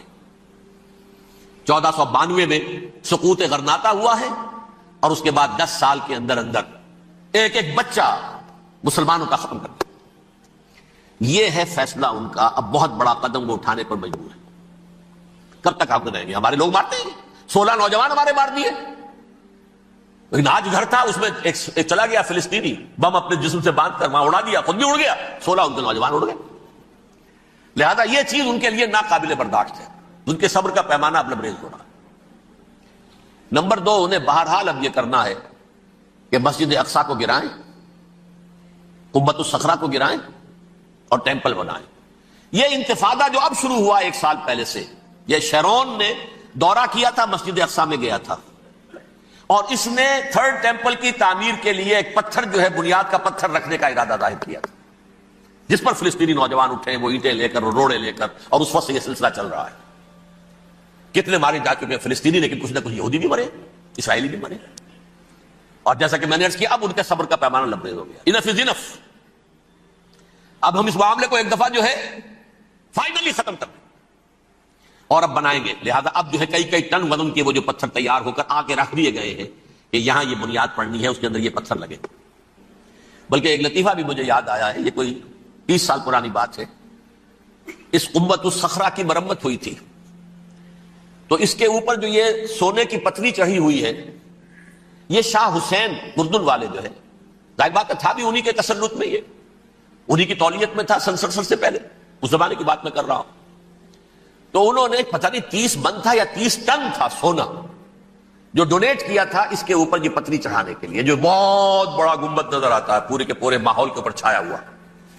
اس وقت یہودی اخباروں نے لکھا تھا بہت اچھا ہے, یہ سونا ہمارے کام آئے گا جب ہم اپنا ہیکل تعمیر کریں گے. کہاں جائے گا سونا؟ سونا یہی رہے گا نا, جب ہم گرائیں گے ہمیں وہ سونا مل جائے گا. اب وہ اس پر آ گئے, مزید دیر نہیں کر سکتے. تو آپ نوٹ کیجئے, number 1 ethnic cleansing of Palestinians in Israel. Number 2 demolition of the Aqsa Mosque and the Qubbat al-Sakhra. Number 3 امریکہ کو الٹیمیٹم, تم اب اپنے ٹانگ درمیان میں مت اڑاؤ, اور اس کے لیے دھمکی, اگر تم نے ہمارے معاملے میں رکاوٹ ڈالی تمہاری اینٹ سے اینٹ بجا دیں. نیتن یاہو نے یہ کہا تھا میں واشنگٹن میں آگ لگا دوں گا. یہ انہوں نے امریکہ میں عظیم ترین دہشت گردی کر کے امریکہ کی ایڈمنسٹریشن کو, انتظامیہ کو یہ دھمکی دے دی ہے کہ باز آ جاؤ. چنانچہ میں یہ بات کہہ کے پرسوں جمعے میں اپنی مسجد سے, مسجد دارالسلام سے نکلا, شام کو, اسی شام کو میں نے ایریل شیرون کی تقریر سن لی T V per. It is not acceptable. Don't appease the Arabs at our expense. We are not going to become Czechoslovakia. We have to depend on ourselves only and rely on ourselves only. کیا مطلب ہے اس کا؟ کس کو سنا رہا ہے؟ امریکہ بہادر, ہم تمہارے محتاج نہیں ہیں, ہم تمہارے ٹکڑے اڑا دیں گے, کیچڑے کر دیں گے تمہارے, تم بیچ میں آؤ تو صحیح. اب اور دیکھ لو ایک نشانی ہم تمہیں دکھا دیتے ہیں. مجھے 100% یقین ہے یہ پورا ہسٹوریکل پروسیس, اور جس جگہ یہ پہنچ گیا ہے, جس کریٹیکل پوائنٹ تک یہ پہنچ چکا ہے, یہ جو بھی حملہ ہوا ہے ورلڈ ٹریڈ سینٹر پر اور پینٹاگون پر, یہ اسرائیل کا کام ہے. اسرائیل سے کم تر کسی ادارے کے لیے ممکن ہی نہیں ہے, اس لیے کہ اسرائیل کے ایجنٹ امریکہ کے پورے نظام کے اندر جو ہے گھسے ہوئے, موجود ہیں, ہر جگہ موجود ہیں. جیسے سرطان کا پھوڑا ہوتا ہے پورے جسم میں وہ اپنی جڑیں جما لیتا ہے, ایسا ہے نا. پوری ایڈمنسٹریشن, پوری اکانومی, تمام ذرائع ابلاغ, پرنٹڈ میٹر ہو یا یہ کہ الیکٹرانک میڈیا, سب ان کے قبضے میں. ڈیفنس کا سارا معاملہ ان کے قبضے میں. کوئی اور طاقت یہ کر ہی نہیں سکتی. امریکہ, اس کے سیکیورٹی کے معاملات تہ در تہ, دائرہ اندر دائرہ, اس دائرے تک 100 میل تک کوئی جہاز آ جائے گا اگر کہیں جو کہ ان آئیڈینٹیفائی ہو تو یہ ہو جائے گا, کوئی اس سے آگے آگے تو یہ ہو جائے گا, اس سے آگے, اور وہ آ رہا ہے, چلا آ رہا ہے. پینٹاگون پر آ گیا ہے اور 1 گھنٹے بعد آیا ہے. پہلی سٹرائک جو ہوئی ہے ورلڈ ٹریڈ سینٹر, اس کے 1 گھنٹے کے بعد پینٹاگون پر آ گیا. پینٹاگون وہ تو یوں سمجھیے ان کی مملکت کا حساس ترین دفاع کا مرکز, اور اس کا 1/3 حصہ جلا کے راکھ پڑ گیا. انہوں نے یہ دھمکی دی ہے, لیکن اس سے ان کے پیش نظر مقاصد کیا تھے؟ 3. اس دہشت گردی کے 3 مقاصد. فوراً اس کا رخ موڑ دینا اسامہ اور اس کی القاعدہ کی طرف. امریکہ غصے میں لال بھبوکا ہو کر فوراً اقدام کرے, اور ایک طرف تو اسامہ اور ان کے ساتھ طالبان کا ٹنٹا بجھا دے, اور دوسری طرف چونکہ پاکستان الائی ہے اور پاکستان کے عوام جو ہے وہ طالبان کے ہمدرد ہیں, وہ اگر اٹھے تو ان کا بھی بیڑا کرنا. ایک تیر سے 2 شکار تو ادھر ہو جائیں, جو مستقبل میں انہیں خطرہ ہے. 1967 کی جنگ کے بعد جبکہ انہوں نے فتح کا جشن منایا تھا یہودیوں نے, تو انہوں نے پیرس میں جو ایک جشن منایا ہے, وہاں بن گوریون کی تقریر یہ تھی, ہمیں کسی عرب ملک سے کوئی خطرہ نہیں, کوئی اندیشہ نہیں, ہمیں اندیشہ اگر ہے تو صرف پاکستان سے. یہ ہے وہ بات جو میں نے کہی تھی. نقطہ کیا ہے, یہ سائملٹینیسلی کیوں وجود میں آئے ہیں یہ 2 ملک؟ مشیت ایس ڈی میں پاکستان کا رول یہ ہے. حدیث میں آتا ہے ما انزل اللہ من دائن الا انزل لہ دوان، اللہ نے کوئی بیماری ایسی نہیں اتاری اس کا کہ توڑ اور دوا پیدا نہ کیے۔ اسرائیل کا توڑ پہلے پیدا کیا، جیسے بچے کی ولادت بعد میں ہوتی ہے، ماں کی چھاتیوں میں دودھ پہلے پیدا ہو جاتا۔ یہ اللہ کی فطرت ہے، اللہ کا طریقہ ہے۔ خطرہ انہیں ہے تو ہم سے ہے، اگر کوئی خطر مجھ کو تو اس امت سے ہے، اس کی خاکستر میں ہے اب تک شرار آرزو۔ یہاں کے عوام، حکومت تو ٹھیک ہے ہماری جیب میں آ گئی، عوام کے اندر ہے، یہ بھڑک سکتی ہے چنگاری۔ یہی وجہ ہے بار بار ان کا کہ ہم زیادہ دباؤ نہیں ڈالنا چاہتے پاکستان پر، ہمارا بہت بڑا الہی ہے، ہم بہت پیسے بھی دے دیں گے، یہ بھی کر دیں گے، وہ بھی کر دیں گے، لیکن ہم زیادہ دباؤ نہیں ڈالنا چاہتے، ڈی اسٹیبلائز نہ ہو جائے، یہاں کے عوام کہیں کھڑے نہ ہو جائے۔ لہٰذا حملہ یہاں سے نہیں، وہ ازبکستان سے کرانے کی باتیں ہو رہی ہیں۔ اندر خانے پوری سپورٹ ہے، لیکن یہ کم سے کم ظاہر نہیں ہونے دیں گے کہ کیا کچھ ہو رہا ہے، تاکہ یہاں کے عوام کے اندر وہ چنگاری جو ہے اس بارود کے اندر پڑ گئی تو یہ سادہ ڈی اسٹیبلائز ہو جائے۔ لیکن ڈی اسٹیبلائز ہونے میں جہاں اس کا خطرہ ہے کہ پرویز مشرف کی حکومت ختم ہو جائے، وہاں اس کا بھی خطرہ ہے کہ پاکستان ختم ہو جائے۔ ڈی اسٹیبلائز ہونے کا مطلب کیا ہے؟ بھارت کو واک اوور دے سکتے، جاؤ گھس جاؤ، پولیس ایکشن کرو، یہاں اب امن نہیں رہا ہے، ہم امن قائم کرنے آ گئے، یا یونائٹڈ نیشنز کی فوج K4 آ جائے یہاں پر امن قائم کرنے کے لیے، اور ہماری جو ایٹمی صلاحیت ہے وہ تو ویسے ہی برباد۔ ایک چیز تو ان کے پیش نظر یہ تھی، اس میں تو اللہ تعالیٰ نے کچھ تھوڑی سی عافیت پیدا کر دی ہے۔ ان کا خیال تھا کہ غصے میں آگ بھبوکا ہو کر امریکہ جو ہے منہ کے شیر کی طرح ٹوٹ پڑے گا بس، لیکن وہاں وہ اپنے باپ کی طرح کولیشن بنانے کی فکر ہو گئی اسے۔ کولیشن بنتے بنتے تو وقت لگتا ہے، بستی بسنا کھیل نہیں، بستے بستے بستی ہے۔ دل کا اجڑنا سہل صحیح، بسنا سہل نہیں ظالم، بستی بسنا کھیل نہیں، بستے بستے بستی۔ کولیشن بناتے بناتے نیٹو بھی پھدکنے لگا تھا کہ ہمارے پاس انہوں نے کچھ ثبوت دیے ہی نہیں ابھی تک، کوئی کسی نے کچھ اور کہا، سعودی عرب نے بھی کہہ دیا ہمارے اڈوں سے آپ جہاز اڑا کر حملہ نہیں کریں گے وغیرہ وغیرہ۔ اس چکر میں ایک تو وقت نکل گیا، اور دوسرے فوراً ہی ان پر آیا ہو گیا یہ تو ہمارے ساتھ کیا ہی اسرائیل نے ہے۔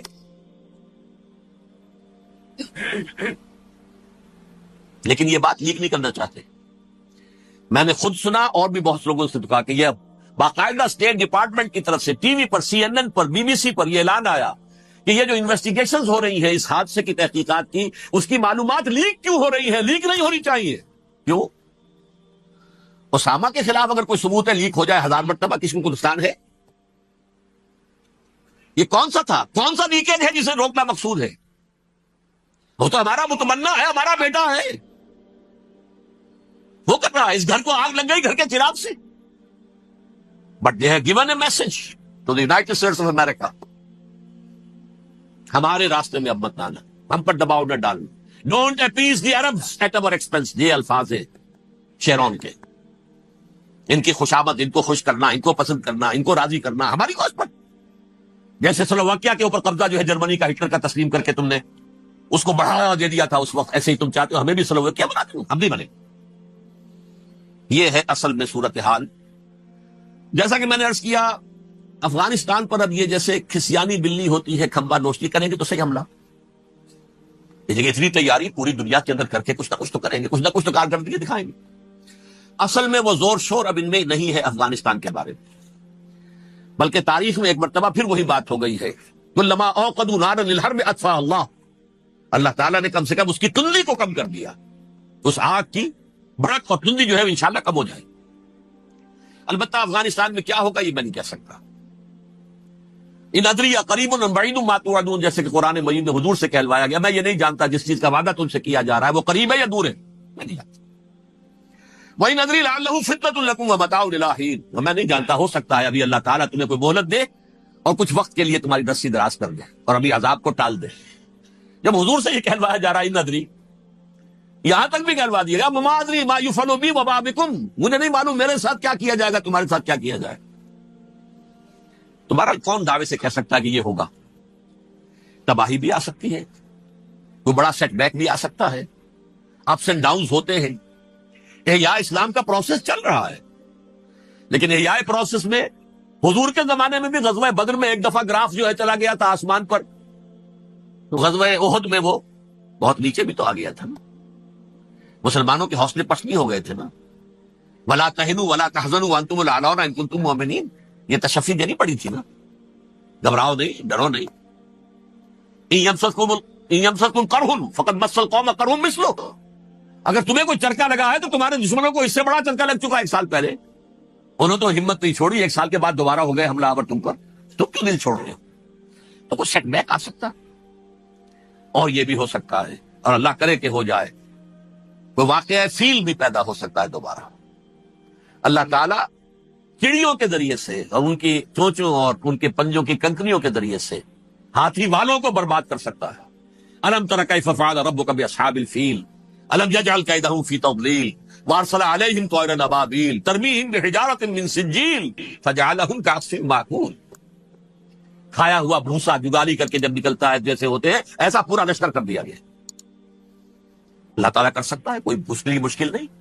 هو علی کل شیء قدیر، اسے ہر شے کی قدرت حاصل ہے. لیکن اصل بات جو ہے میں آپ کو بتانا چاہتا ہوں، یہ ہے سائیڈ ایشو. اصل ایشو ہے فلسطین کا جو شروع ہونے والا ہے. بھٹی دہکے گی وہاں.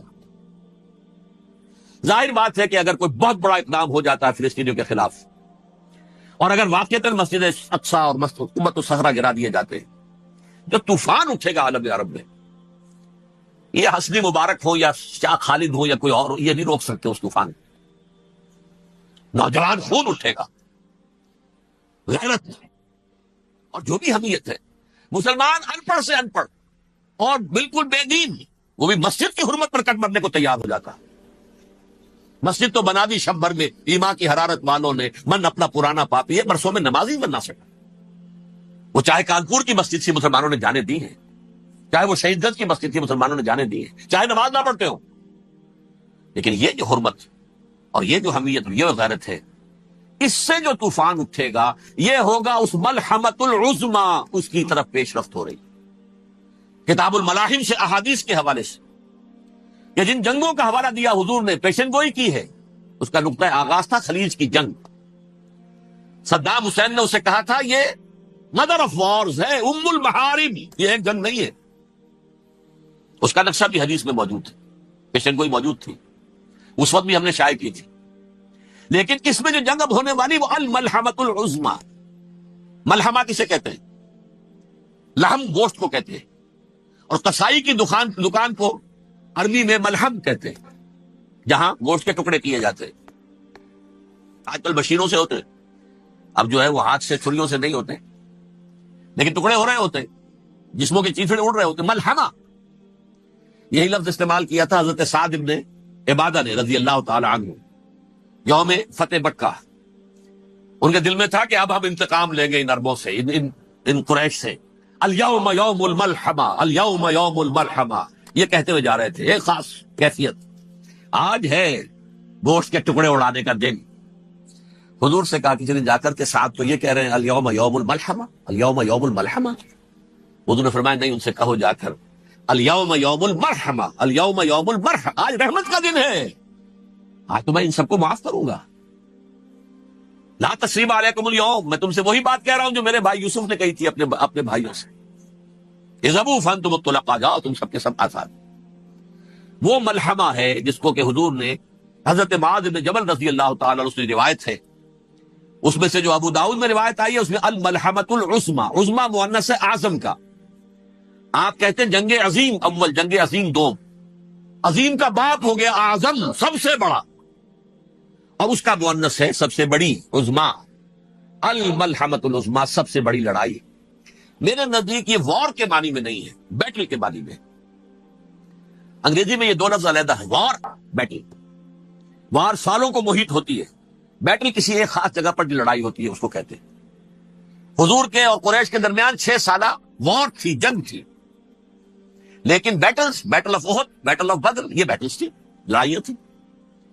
تو عظیم ترین جنگ شاید اس اعتبار سے نہ ہو جیسے کہ ورلڈ وار 1 اور ورلڈ وار 2، یعنی اس کی وسعت کا اتنا معاملہ نہیں اور طوالت کا نہیں. لیکن جو لڑائی جو ہے بیٹل ہونی ہے، جس کو کہ یہ لوگ، یا چونکہ میں نے کہا تھا شروع میں کہ سرما ہے میری آنکھ کا خاک حجاز و حول قدس.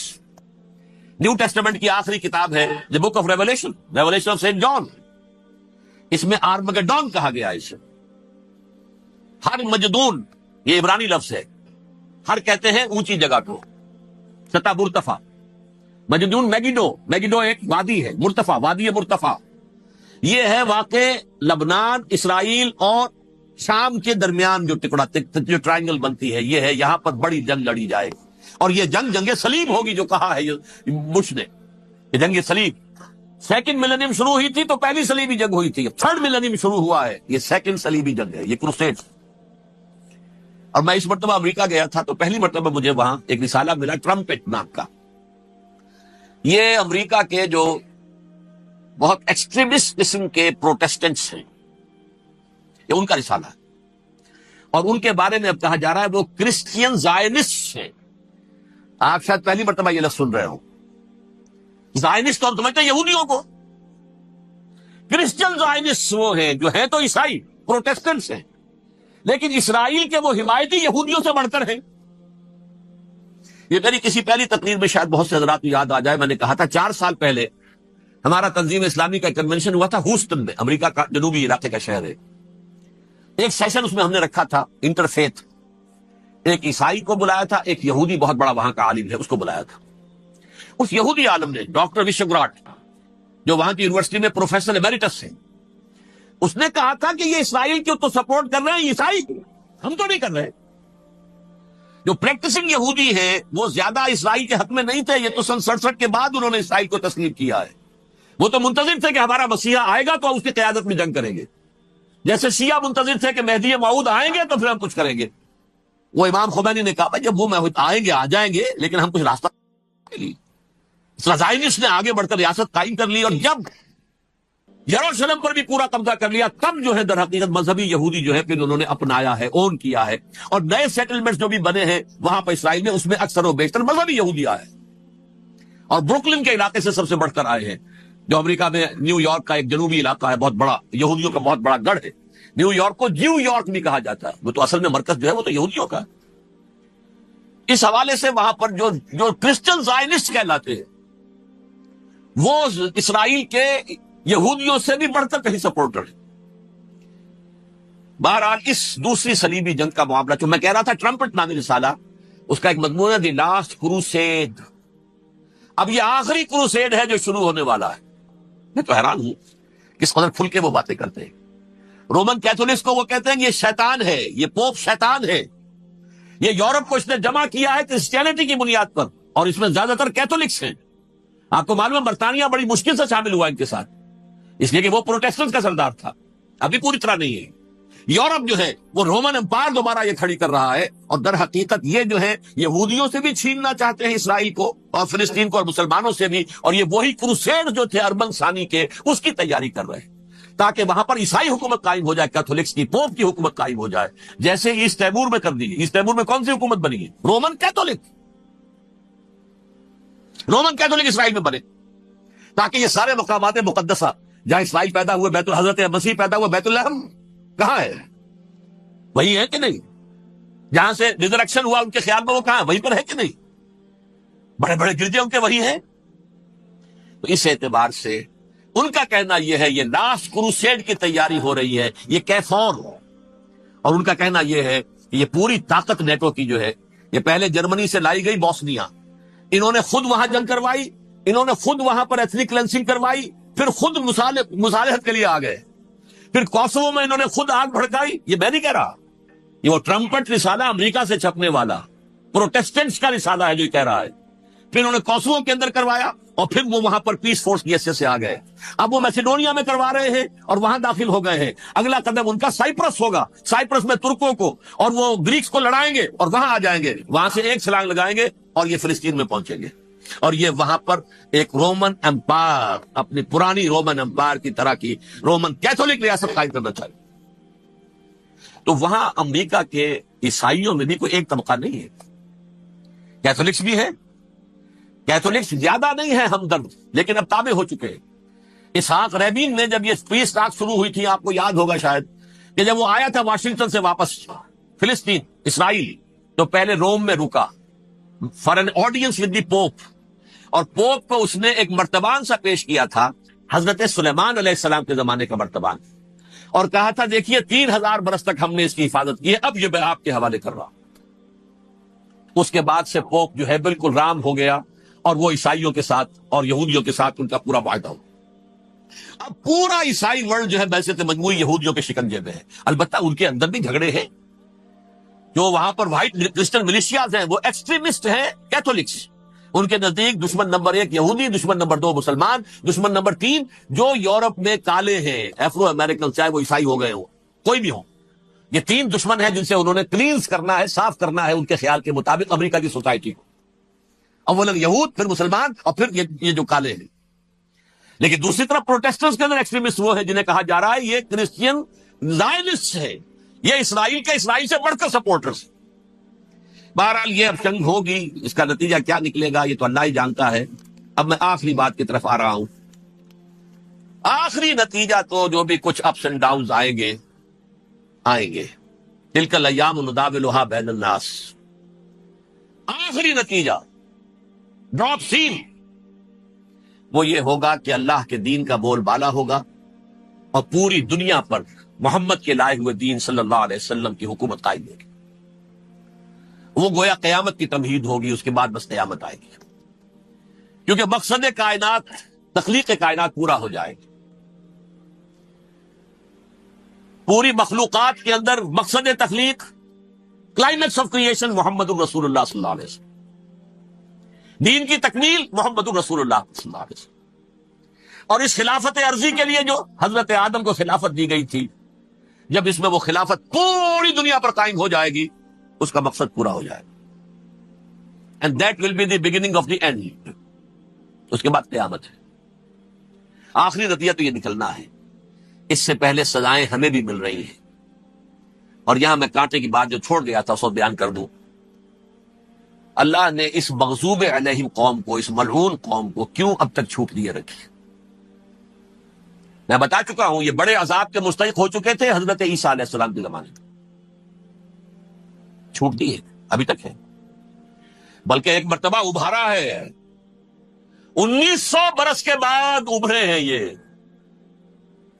بالفور ڈیکلریشن 1917، سن 70 عیسوی کے بعد، تقریباً 1900 برس، 1850 برس تو ہے کم سے کم.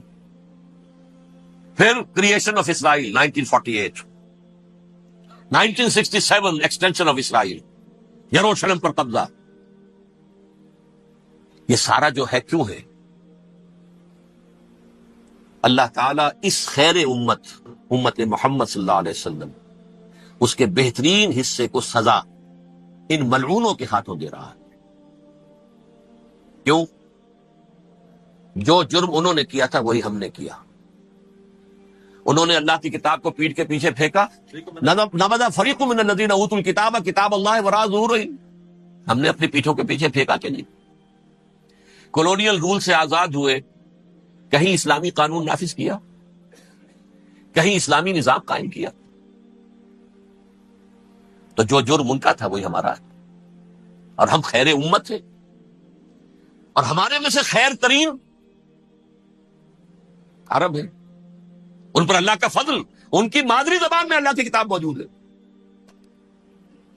پھر انہوں نے اللہ کے دین کو پیٹ دکھائی.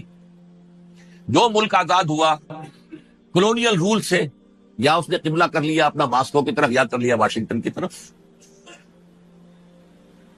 کسی نے مکے کو قبلہ بنایا. یہ بدترین سزا ہے. ویل للعرب من شر قد اقترب. اور ترمذی شریف میں تو یہاں تک روایت ہے، من اقتراب الساعۃ ہلاک العرب. قیامت کے قرب کی ایک نشانی یہ بھی ہوگی کہ عرب ہلاک ہو جائے. ایک حدیث میں الفاظ آتے ہیں کہ حضور نے جب کہا یہ ہوگا یہ ہوگا یہ ہوگا، یہ بربادی آئے گی، تو کسی زوجہ محترمہ نام میں بھول رہا، انہوں نے پوچھا کہ عرب اس دن کہاں ہوں گے؟ فرمایا العرب یومئذ قلیل، بہت کم. آخری خاتمہ ہونا ہے یہود کا حضرت مسیح علیہ السلام کے ہاتھوں. وہ عذاب جو 2000 برس تک ان سے ٹلا رہا وہ آئے گا، اور ان کے رسول ہی کے ہاتھوں آئے گا. لیکن اس سے پہلے مسلمانوں پر یہ عذاب آ رہا ہے. ہولوکاسٹ کے درجے کا عذاب آئے گا، آ رہا.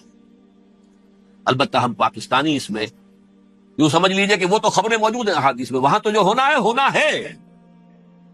اتنے انسان مریں گے، اتنے انسان مریں گے کہ ایک پرندہ جو ہے اڑتا چلا جائے گا، وہ نہیں چاہے گا کہ نیچے اترے تو کسی لاش پر اترے، اسے جگہ نہیں ملے گی زمین خالی کر کہیں اتر سکے، تھک ہار کر گرے گا، مرے گا تو بھی لاش کے اوپر گرے. یہ الفاظ ہیں صلی اللہ علیہ وسلم. الملحمۃ العظمی الملحمۃ الکبریٰ. یہ لاسٹ کروسیڈ، ٹرمپٹ اخبار نے، میں اس کا فوٹو اسٹیٹ بھی کبھی آپ کو دکھا دوں، ویسے میرے ساتھ ہے وہ رسالہ ٹرمپٹ. دی لاسٹ کروسیڈ، اس کی تیاری ہو رہی. وہ الملحمۃ العظمی اور ملحمۃ الکبریٰ جو ہے وہ آنے والی. ابن ماجہ میں کبریٰ کہا ہے، اکبر کا مؤنث کبریٰ. ملحمہ کبریٰ سب سے بڑی جنگ، اور ملحمہ عظمی سب سے عظیم جنگ. یہ ہوگی اور بہت جلد ہوگی. اب آخری بات یہ عرض کر رہا ہوں، کریں کیا؟ کچھ کریں بھی کہ نہیں؟ پہلا کام تو یہ ہے کہ اصل زندگی آخرت کی زندگی ہے. دنیا میں تباہی بربادی آ بھی جائے، آخرت بچ جائے. پہلا کام یہ ہے کہ ہر شخص توبہ کرے، لیکن توبہ توبۃ نصوح، توبہ کی تسمیہ نہیں.